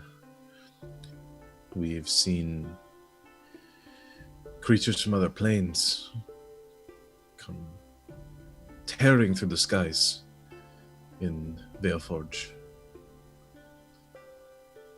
And then we learned that this was not the first times that these events had transpired.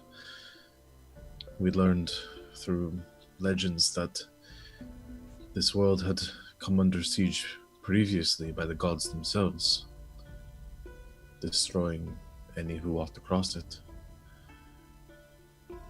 Even then, you and I spoke earlier about your own people and their duty to protect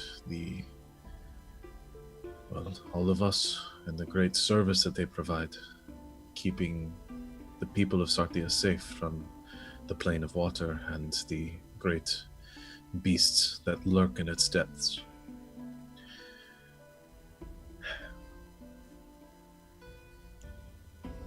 Given what has happened in Valeforge, we've rethought our stance on politics. Previously, the only problems we had was with Balavar, the eternal conflict there finally coming to an end. Our advancements of magic and technology letting us do so through the efforts of those in places like South Harbor, looking towards you, Sadal, and the people of Roran.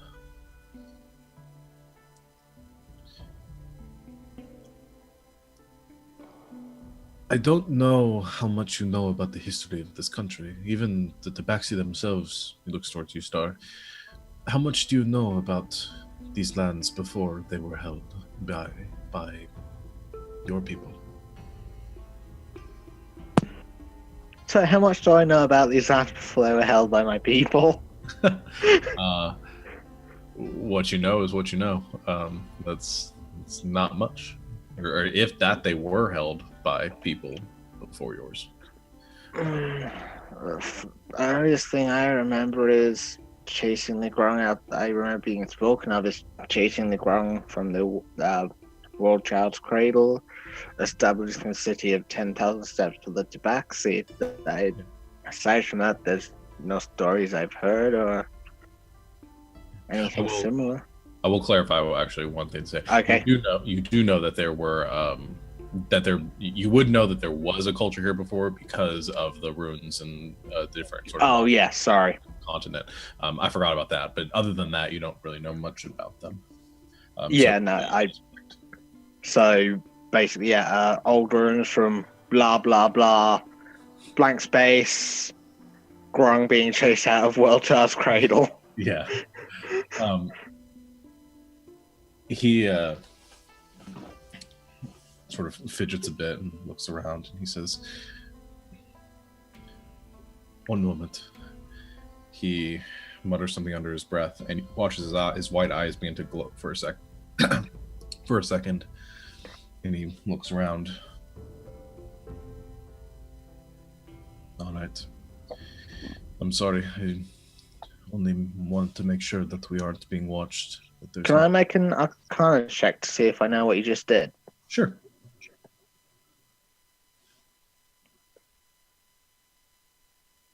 Not gonna lie, Lil got super weirded out by that. Lucius is gonna do the same thing. I got a 12. Okay.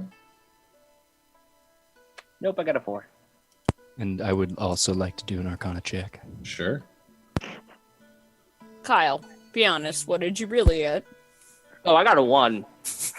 I didn't even know he did magic. A 13. 13. None of you are entirely sure what it was, but he clearly cast something that altered his eyes, his perception. If you have to guess, it's probably something divination based. Okay. But he. As soon as he does that, let's see, where is it? Because I did have it prepared.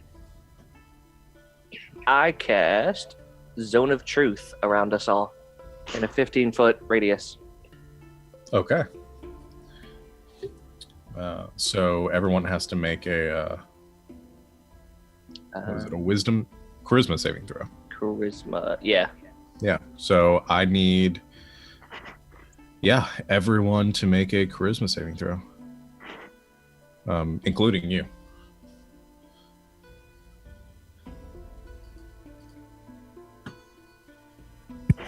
Obviously not advantage, right? No.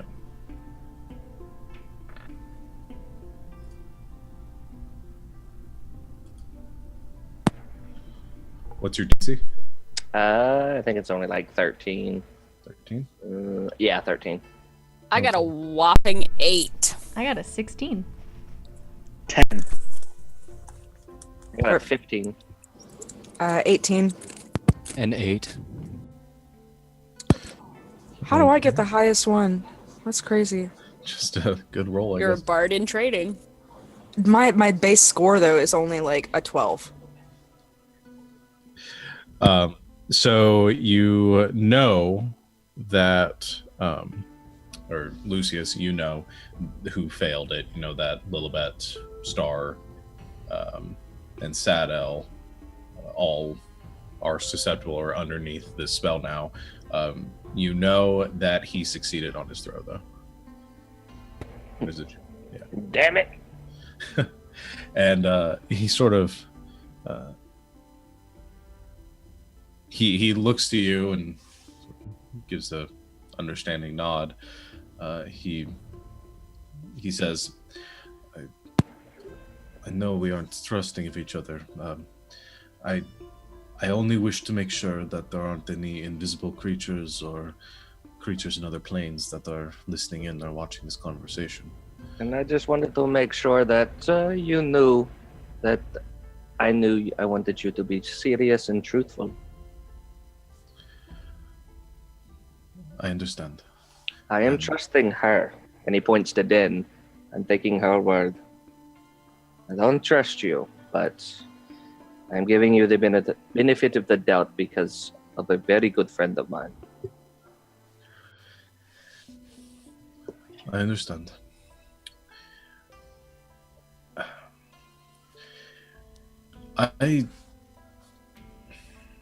The best I can say, and from what I know, the information that I have, is that there was another group, a society, culture that was living here many centuries ago, thousands of years before the Tabaxi.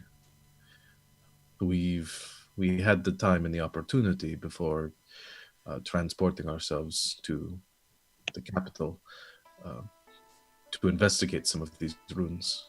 I believe they were elven in creation. From what I was able to determine and learn was that this culture, this society, lived here for many years and then vanished unexpectedly. There is a strange lingering magic here, something ancient, something elven. And I believe the Tabaxi, your people, the council, especially, have knowledge of this, that they know something that they do not wish to inform us of. I will admit that I have some gifts in understanding the thoughts of other creatures. And I know for a fact that they were hiding something from me when I began to ask questions of this society. They know more than they are telling you, more than they are telling me. And I believe it has something to do with another realm, another plane of existence.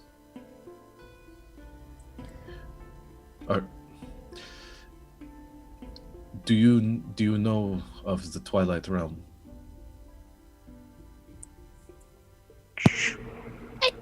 Do we know the Twilight Realm? The Twilight Realm is the larger expanse of which encompasses a number of different regions, but an area of it is commonly referred to as the Feywild. The Twilight Realm encompasses that and the kingdoms and the sort of locations of a much larger plane that is Fey in origin. Well, sorry, go ahead, Star. Small bits and pieces here and there, but anything else, Lil? Well, I don't know much about the Twilight Realm, but... And basically, sorry guys, I'm doing this because of the zone of truth. So Lil's just being all out there. We have a lot of, well, not a lot, but we've experienced this remnants of this other culture. Our friend Den really experienced this other culture. Oh, And yeah. They've got some pretty powerful, lasting essence in Graldar from what we've experienced. But that's all fine and good. I'm from Balavar. I saw what you guys did. For what I understand of it, I mean, I'm young, but how do we know you've quote unquote changed your ways?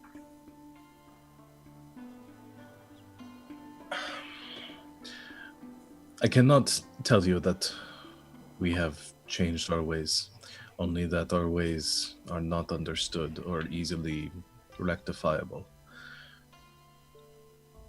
What happened in Balavar, as I said previously, was the result of a long-standing conflict between our people.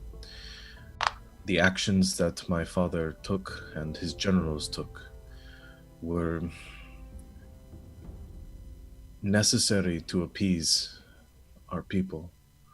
There is a blood feud between those of the great Khans of the Grasslands and those of the desert, of the tiefling kind. If we had ceased conflict with them, though it would have made sense and put us in better terms with other countries, it would have led to an uprising. My father would have been ousted, and somebody worse would be in charge. And yet that is already happening because you didn't.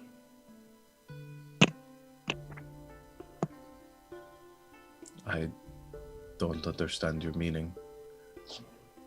Are you that naive to think that there's not people in Balavar that wants to just rip Illivorn to the ground because of what you did? I'm sure that is the case. That was going to happen either way. And I'm pretty sure your father and your grandfather before him understood that there was a lose-lose situation, and so you decided to completely decimate an entire country and enslave thousands of people when you claim to hate that because we were once slaves as well. Do you see the dichotomy between what we are doing and what you say we are doing. I understand it better than most.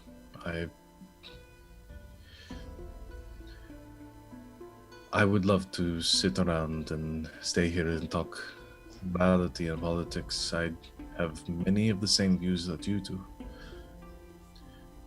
But I cannot fix that. I am here to keep this from happening. Can I inside check him at that comment? Sure. I'm gonna get like a 4, but at least I can try.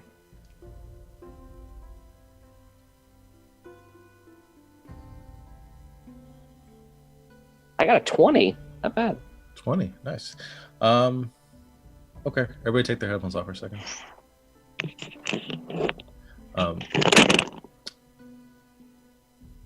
You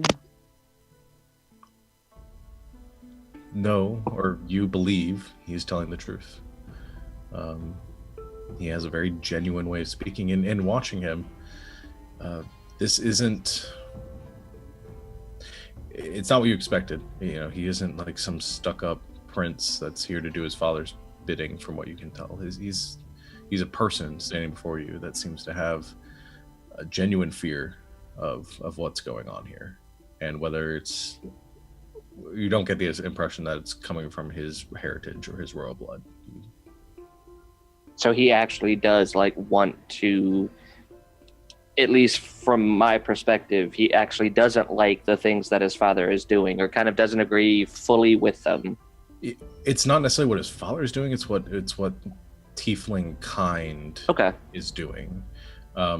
He hasn't really spoken much about what like his father's thoughts are on it, and you don't really know how he stands. But from what he's spoken, you get the impression that he's not a huge fan of tiefling kind and the sort of things that are appeasing like the masses. Yeah. Okay. Cool. Okay. That works for me. Thank you. All right.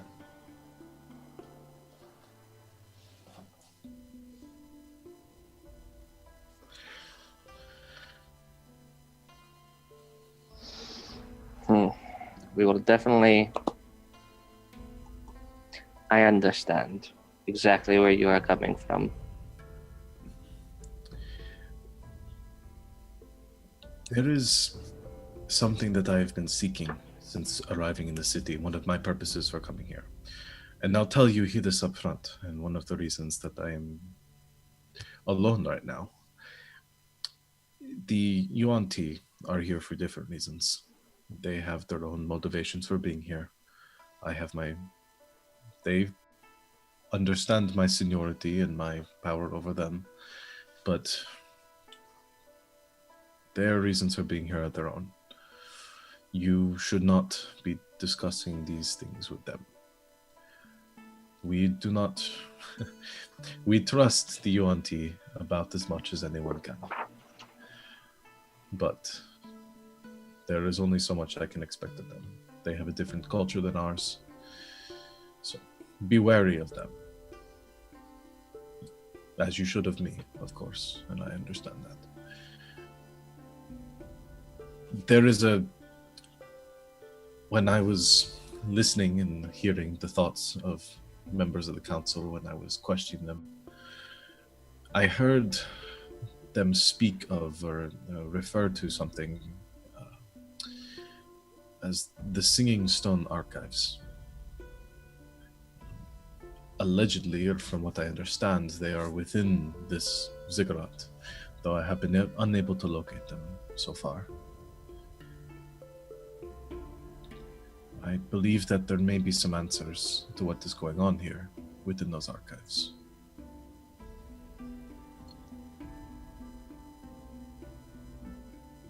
Star?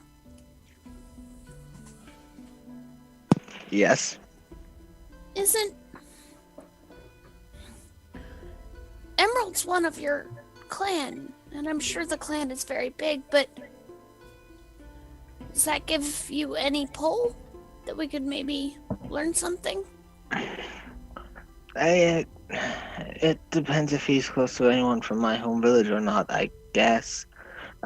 He may know Dawn pretty well, but aside from that, I can't think of anything else. Names Okay, are it's not- important. Yeah, I didn't know if the Tabaxi clans held loyalty first and foremost to their own members. What would I know about that kind of thing? Or well, what do I know about that kind of thing? I am one of them.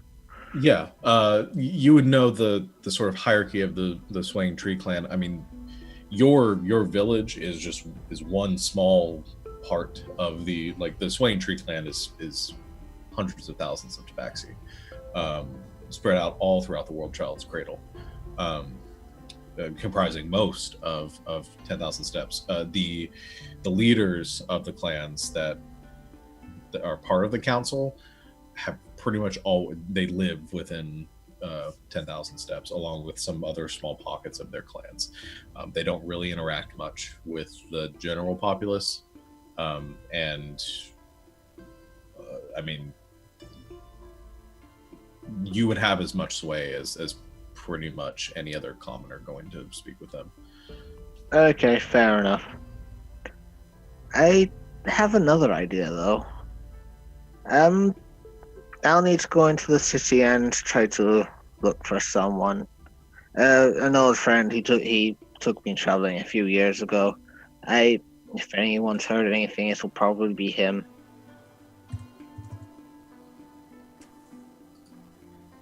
Well, I don't know about the rest of you guys, but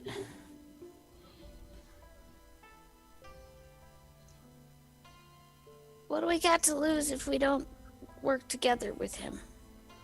Lucius, I defer to you. I mean, this touches close to home for you, so I defer, but he seems on the up and up. Surprisingly, I agree. I expected something completely else, and it may be just one hell of a ruse, but I don't know. Most of the time, most tieflings wouldn't say or do the things that you have said. You also said not to trust you, so yeah, it's a little strange, but if what you are saying is true, and we can find some hint of it, I don't see why we can at least be aware of each other. If we look for something and it does not exist, and then you turn around and stab us in the back, well, that's a different story. I understand. And when I said that you should not trust me, it is not that I do not wish for you to trust me. It is only that I understand your suspicions. And I will do whatever I can to keep you at ease. But if you could aid me in locating these archives, we could learn whether my suspicions are valid or not. And if there is nothing to worry about here and no ill purpose beyond the secrecy, then we shall go our separate ways. I will allow things to play out as they are. What is it you think is happening here?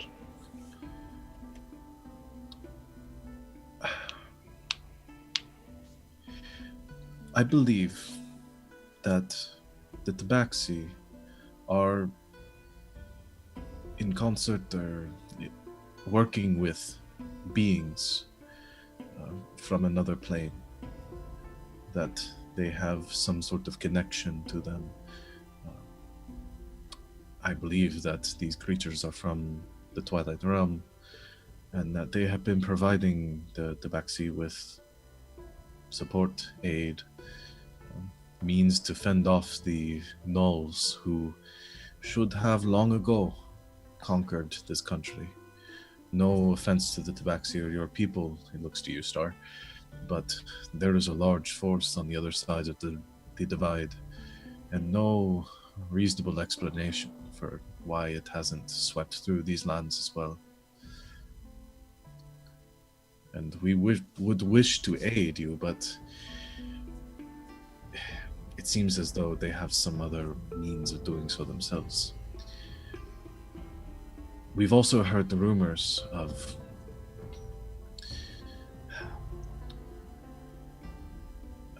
from what I know. Children with tabaxi, with strange markings that have been connected to this somehow. I don't entirely understand the reasoning behind it. Like I said, the information that I am able to acquire is fragmented, bit surface thoughts, nothing beyond that. Star's hand instantly goes to the bandana tied around his arm. What kind of markings? I'm not entirely sure, to be honest. I haven't seen any myself. Only that from what I learned, that the council was requiring members of villages to mark children for some purpose with inks or stains upon their fur that would persist throughout their lives, but that I cannot find an adult to speak of that bears such a mark. It's as if they all disappeared.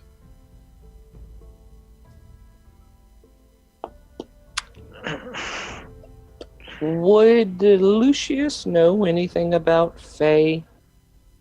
Like, because I'm like, Kyle has an instant, has a thought of where this might go, but I don't think Lucius would know. Make an Arcana check. Okay. Sorry, while he's making a check, Sean, can I just ask you something very quickly, because I'm not quite sure about the Xanatry spell and how that would work. 11. Sure. Do you need to ask me privately or just? I need to ask you privately, really. Okay. Just for what kind of thing it is. Okay. Yeah, we're just for 1 second. With the Xanatry spell, with the Xanatry spell, talking all that, would it make me reveal the mark on my arm, or would I be able to just? No, you're not. keep hiding? You're not compelled to reveal information. It's just you can't lie. I can't lie and say I haven't got one. Okay. Yeah. Okay. Fair enough. That's all I need to double check. Okay. Yeah.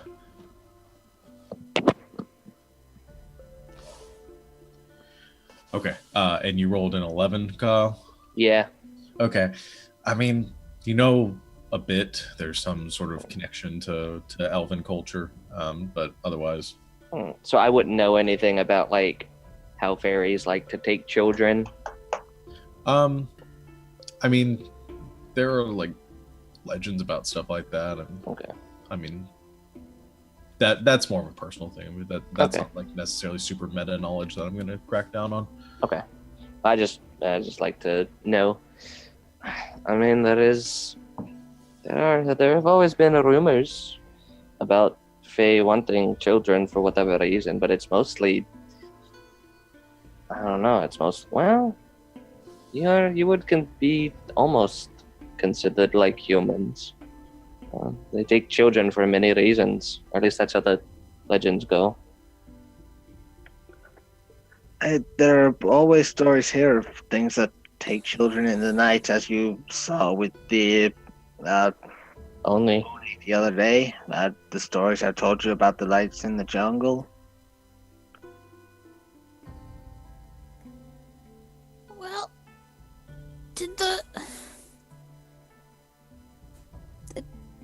for lack of a better term, the temple we went into, or the ruins we went into, do you guys remember anything that would at least give us some insight? I don't really. I mean, we went in a bunch of rooms that required something of each and every one of us. I can't. The thing that really stood out was the solar eclipse. Yeah, that He was kind of turns weird. and looks to the prince. Did you see that? It was, what, a month or so ago? Eclipse? That's 2 Yeah. months ago, wasn't it? Yeah. We were here for the eclipse, yes. Did anything strange happen while you were here? Did you see anything?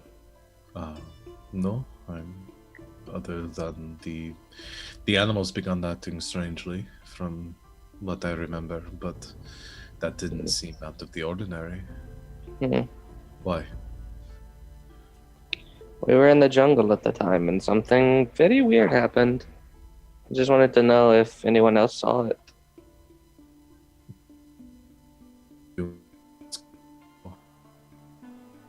You want to say that again? Do you mind me asking what you saw? A vision. Thank you. It's the easiest way to say it. It was a vision of some sort. Each individually, but it was the same vision. We each had the same one.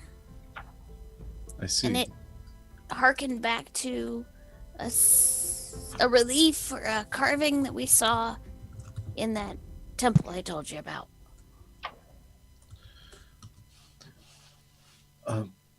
This temple, it was an elven temple.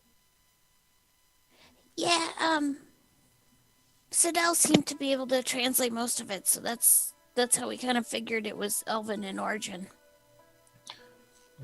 We've encountered temples along the way, many of them already discovered and unearthed. What did you find in that temple? I think. Oh, sorry. Go, Dan. Oh, okay. I think it was an undiscovered one because we came on this room and there was something shiny and I ran for it and then the floor caved in. I almost died. Yeah, well, we both did because my fault. Sorry about If that only again. a brave, handsome individual weren't there to save you. I don't remember any of that. There was no one to save both of us. We just had to sleep it off, apparently. Anyway. You were unconscious at the time. I'm gonna cough here. Hold on one second. So when the floor caved in, we came on a room that we had to figure out. So a group of us had to go to one room to figure out how to unlock this one based on how you touch different symbols. And they did this big locking mechanism, and then we went in. And each room, we had to figure out what the puzzle was. And, one required patience, and one required us to all work together to touch certain things. And then... Did you find items at the end of this? Were there relics belonging to this culture? How long does Zone of Truth last? Oh, crap. I forgot about that. Well, that's the thing in the Zone of Truth. It literally says it lasts for 10 minutes, but it also says you are aware of this. Yeah, you're not compelled to tell things. You can, you just can't. You can skirt, but you can't lie. Okay. Yeah. Maybe?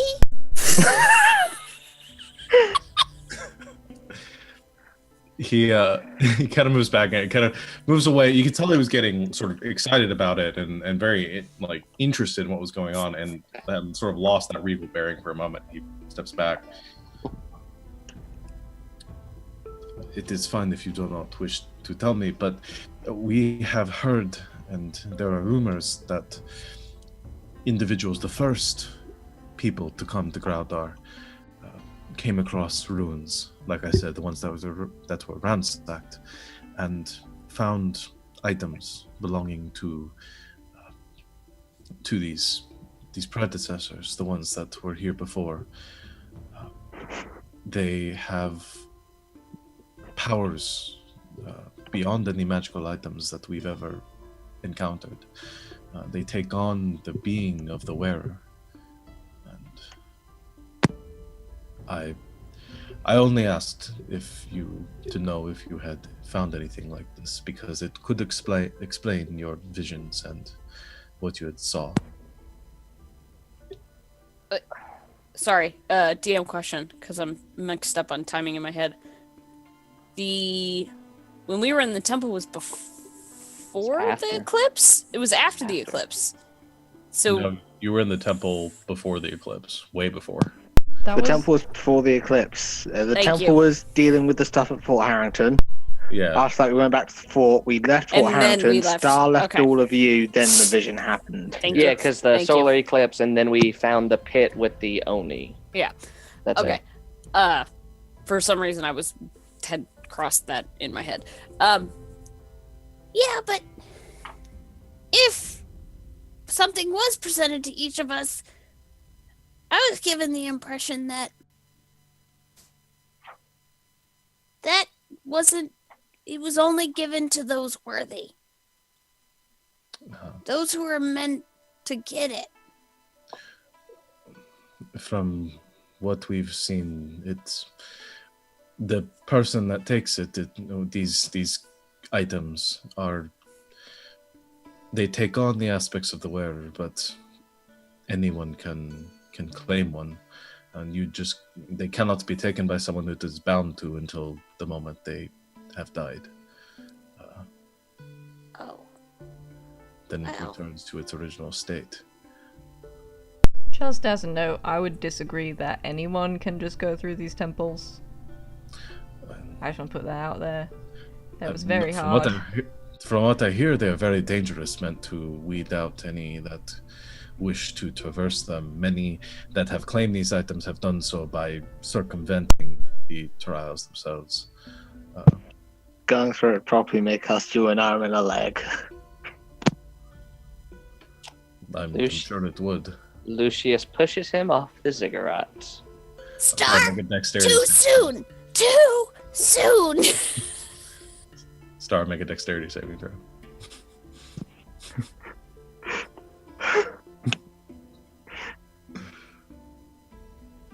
Natural 20.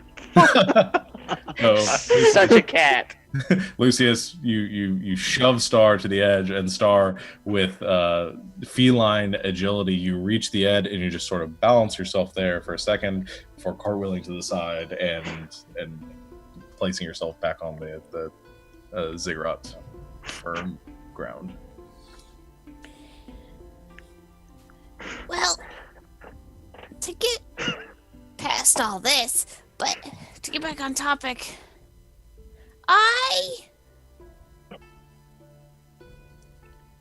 what's your end game?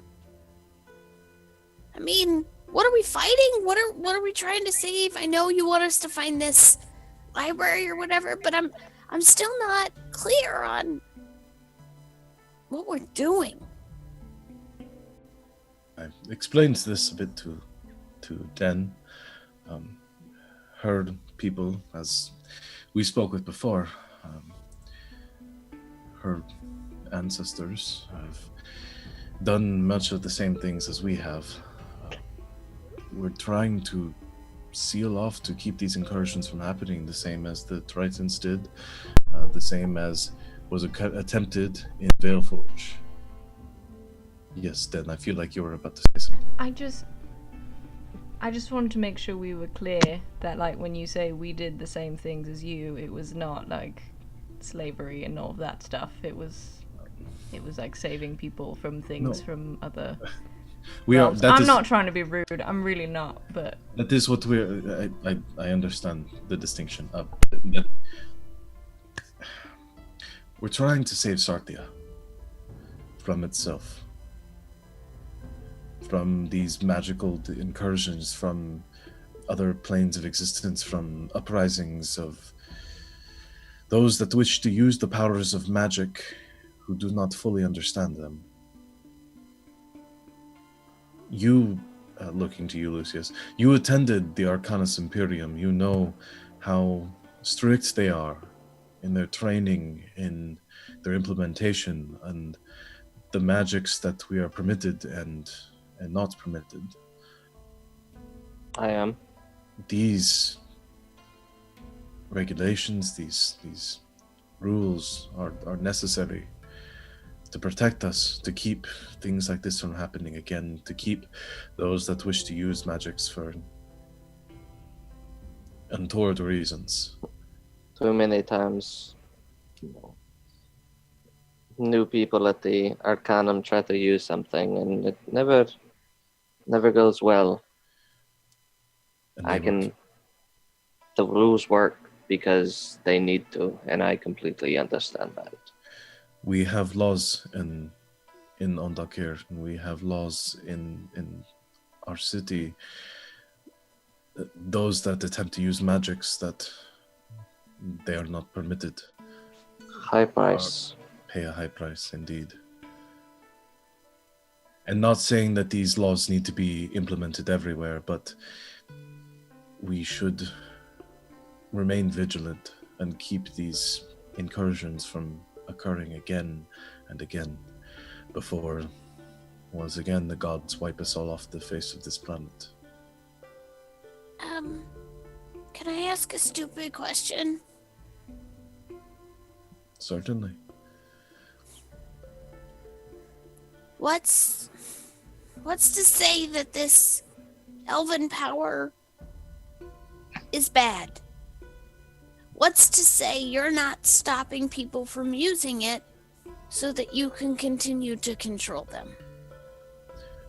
That is why I need to find these archives, to learn what this power is being used for, to learn how it is they're obtaining it so that we can determine and make the call whether it's being used properly. If they're making deals with creatures from another plane, these Fae are conniving. They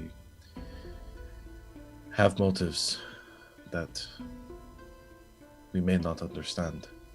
And if they are working in conjunction with creatures from another realm, more powerful than any here, we need to make sure that they don't invade Graldar and destroy the Tabaxi, destroy Yvrandal, destroy Olndokir. Well, if we find this and we find a way to destroy it because it cannot be controlled and there's no way to use it for anything safely, are you perfectly fine with us destroying it? Of course. That's why I'm here. Den? Yeah. Does what he says, does what he say, What the fuck? Why can I not speak grammar right? does he speak true? Is there something bad out there that your people may know of that? Well, I guess we haven't really talked about this. My people don't know much about Fae. But I mean, they do know a bit about bad stuff coming from other planes. My people chased some really bad stuff to Sarthia from the elemental plane of water a very, very long time ago. Very big, bad leviathans, titans, kraken that broke through and came here from the water plane to take over, to kill everyone on the surface, and my people came through to protect them. We sealed the hole, killed some of the bad things, pushed some of the other ones very, very deep into the ocean, and we stayed. We built cities, and we protect the rift so nothing else can get through. And I mean, I know the stories of the things that came through from the water plane, and some of them are still here, and I know what they can do to people. So I don't really trust something that came from another plane that's very big and very powerful, and if things were as bad in Valeforge and in Roran as you say they were,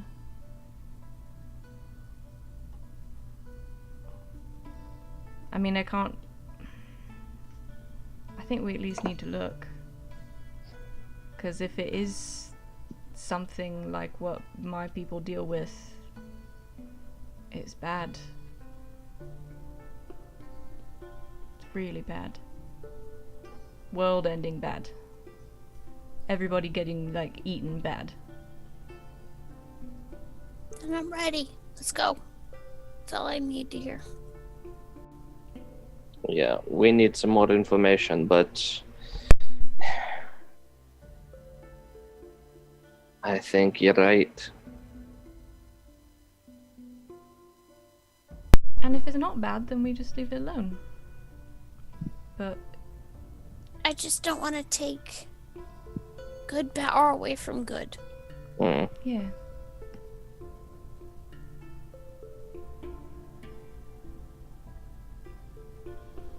No offense to you, Prince. I mean, I saw what you did in Balivar, and I understand that the Grass Lords and you may have a bigger beef, but the smaller folk took a toll that in a fight we weren't a part of. And I don't want to see the same thing happen here to the Tabaxi if they don't deserve it. There are smaller folk that don't factor into your wars but seem to take the brunt of it. I was in Balivar. I was on the front lines. I watched what the troops did to cities and towns for no reason. I understand that things are different in the capital. People want to hear what they want to hear. But there's a difference between hearing that these people are savages and need to be destroyed and being on the front lines and walking into a city that is like this, beautiful and thriving with their own culture, and then burning it to the ground for that propaganda.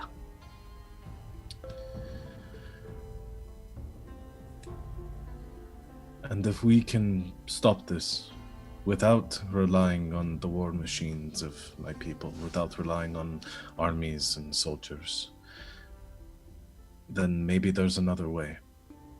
Maybe none of this is needed.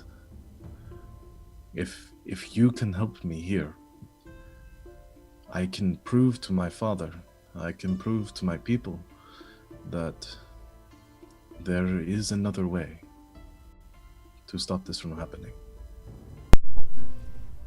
I don't think any of us would put the sins of the father on the son. Not anymore.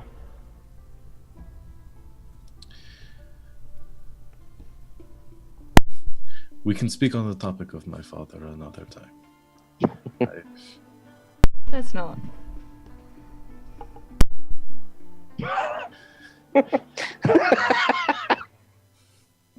Let's not talk about dads. I apologize. I mean, I'm sure that you know, Dan, more than anyone, how difficult it is growing up in this position.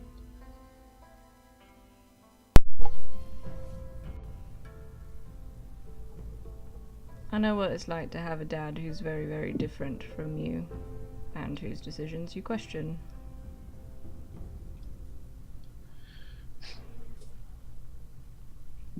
I know that it will sound strange coming to me, but I believe my father is a good man. We can speak more on it later, but perhaps one day, when all this is over, we'll be able to understand more of each other's cultures.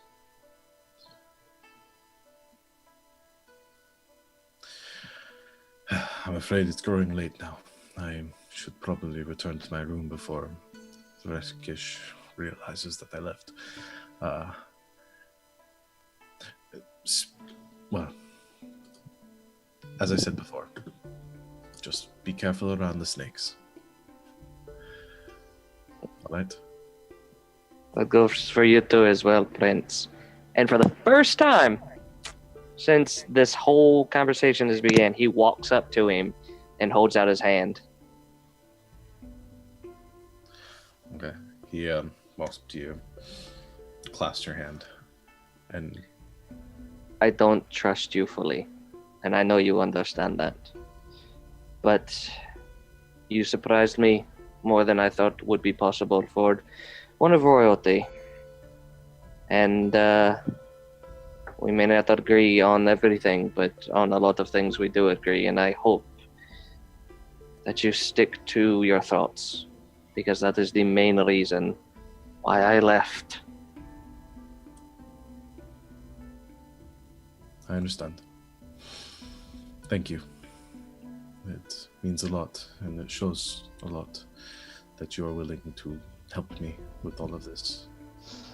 We'll see where it goes. Well, get whatever sleep you can.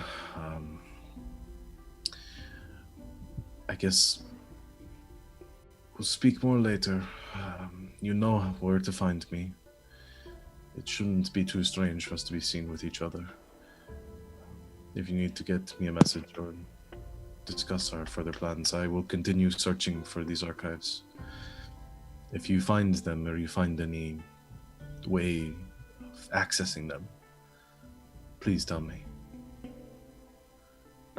I'm sure we can enjoy the view together sometime again. Of course. I'll take my leave now.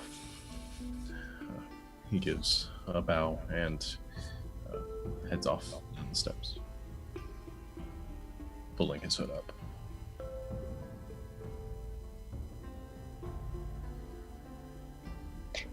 He might stab us in the back the first chance he gets, but that was a lot more civil than I thought that would be. Told you. You think that was his, like, that's his plan? I don't get that. No, I don't want to. There's a part of me that does not want to believe that that's what he is planning, but being there, seeing it, there's still a big part of me that thinks that this might all be a ruse. But him meeting like this, without any of his ambassadors, without any guards, it does put the mind at ease a little bit. We've also seen and lived through encounters of this old tribe, society, people. Something on this island definitely stinks, and it's not just the rotten trees in the jungle. Have you kept talking about the darkness in the jungle? I know that's usually fairy tales to tell your children to stay in at night, but over the past few months, years, have you seen anything that could mean that is growing, that might actually be real? The past 5 years, I've been in Irandal. Mm. I wouldn't know.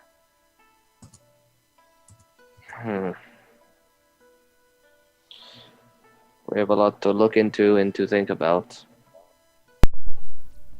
Star, do you know anything about these archives? I'm guessing the answer to that is a flat out no. Pretty much. Never heard of them. I have one lead I could follow for advice or rumors, or I could try look around. Well, what is the ziggurat just the seat of the council?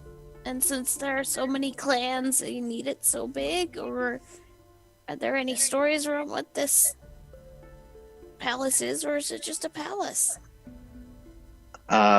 What do I know of that? Do I, as far as I'm aware, is it just a palace, or could I make a history check to know if I've heard anything else?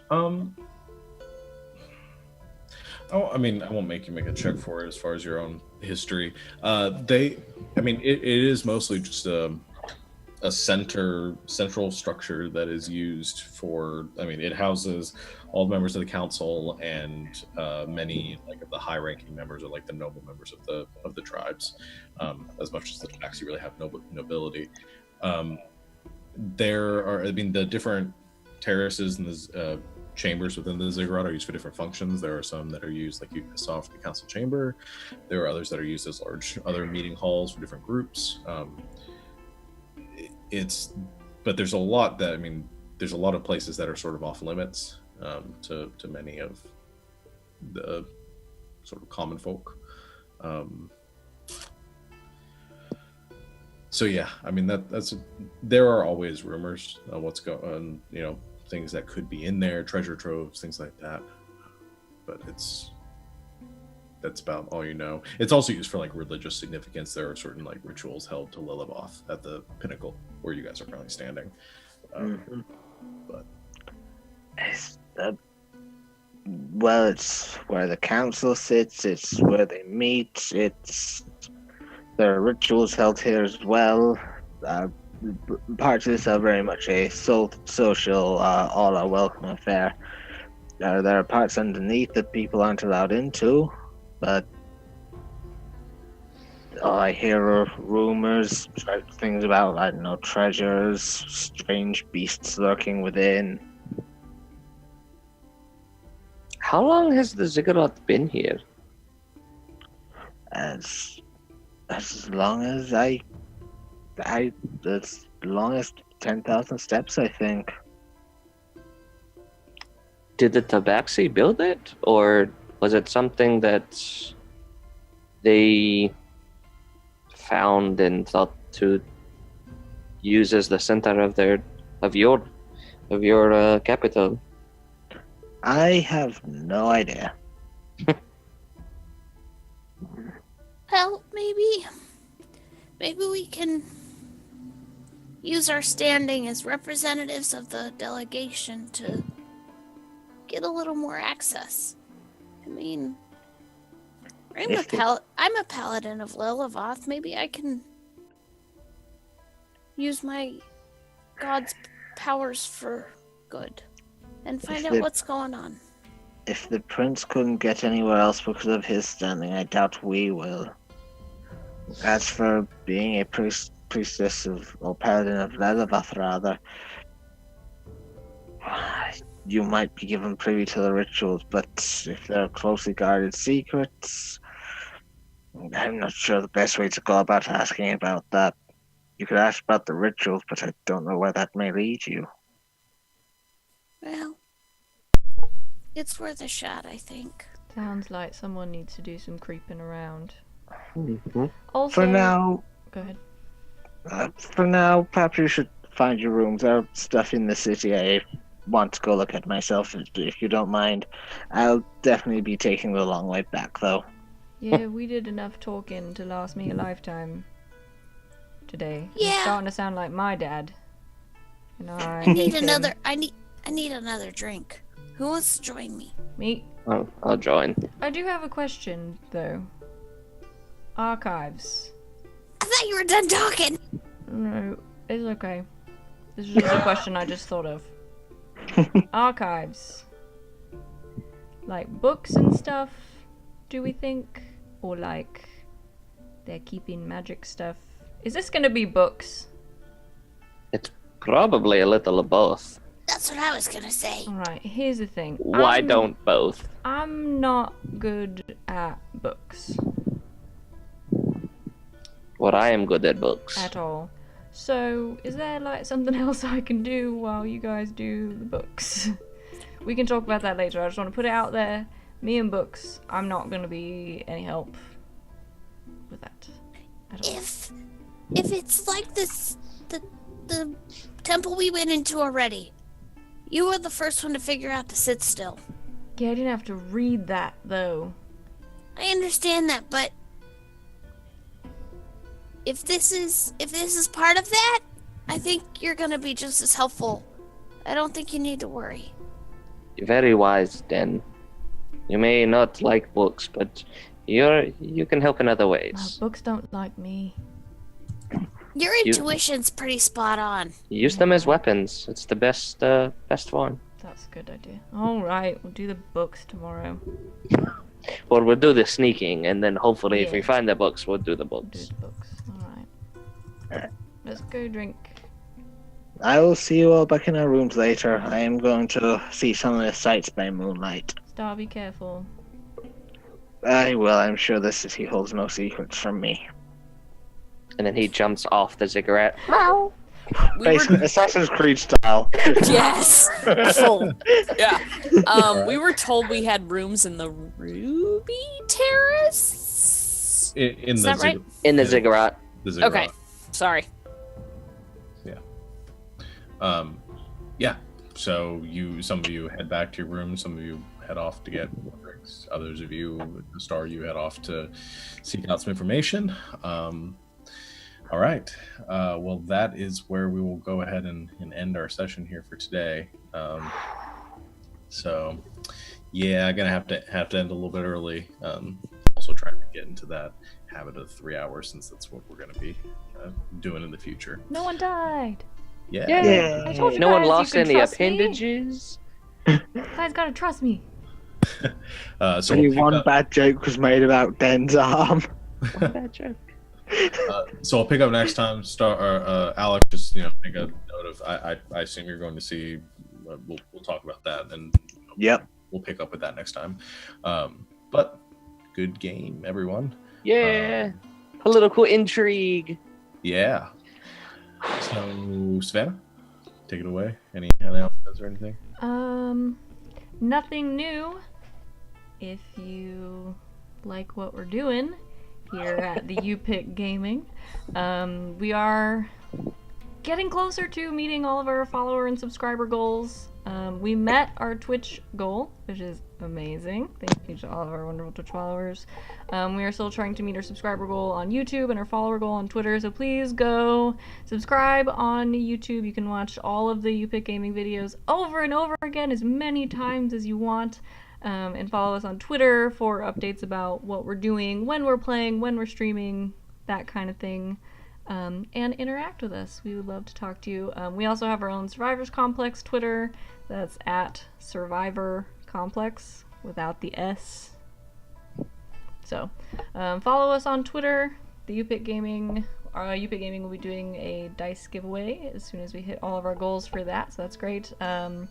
If you like our character art, which we have there on our overlays and in our tokens when we do battles and stuff, our great friend Julie did those for us. If you like her art and you're interested in knowing more about that, and when she opens commissions and things like that, please let us know. You can contact any of us or Survivors Complex or UPick Gaming on Twitter. We can put you in contact with her. If you like our music and you want to use it in your own games at home, all of our music is from Incompetech. It's royalty free. It's great. There's all kinds of stuff on there, ranging from the very dramatic to the very upbeat to the very sad to probably some elevator music and stuff. So there's a lot of good stuff on there. Go use it. We love it. If you like our overlays that we use, our player and friend Sarah made those for us, so if you like them, if you want to talk to her about that, or you want to get some cool Sarah made overlays of your own, contact her on Twitter. Her handle is right there above her pretty face on the overlay. And yeah, tomorrow at 2 o'clock Pacific, I should know. Yes. I'm playing in this game. Tomorrow at 2 o'clock Pacific, we are going to be starting our stream of Paranoia. So come and hang out with all of us and our clones and friend computer for a good troubleshooting time. Please make friend computer happy. Troubleshooters, if they see trouble, they shoot it. Basically, that is Savannah. Yes. Okay. And then one other thing I mentioned at the beginning of the stream, but we will be doing or I will be running a follower one shot for UPick Gaming on the 25th. Make sure I got that date right. It is going to be sort of a horror themed one shot. So if you're interested, you like sort of B-movie horror, psychological horror, that sort of stuff. I'm still kind of messing around with it. I'm gonna try to tailor it to the players, but go on the UPick Gaming Twitter. There is a tweet there that kind of gives the details on it. If you want to enter, you retweet it with hashtag YPG1shot for your chance to enter. And you have to be following. You have to be a follower. You have to on be Twitter. following. Yeah. And there are other requirements that are listed on the tweet, but go check that out. I'm I am excited to be running it. Otherwise, that is, I think, all we have for today. So thank you, everyone, for coming out. We will be back here same time, same place next week to see where this leads. And until then, Good night, internet.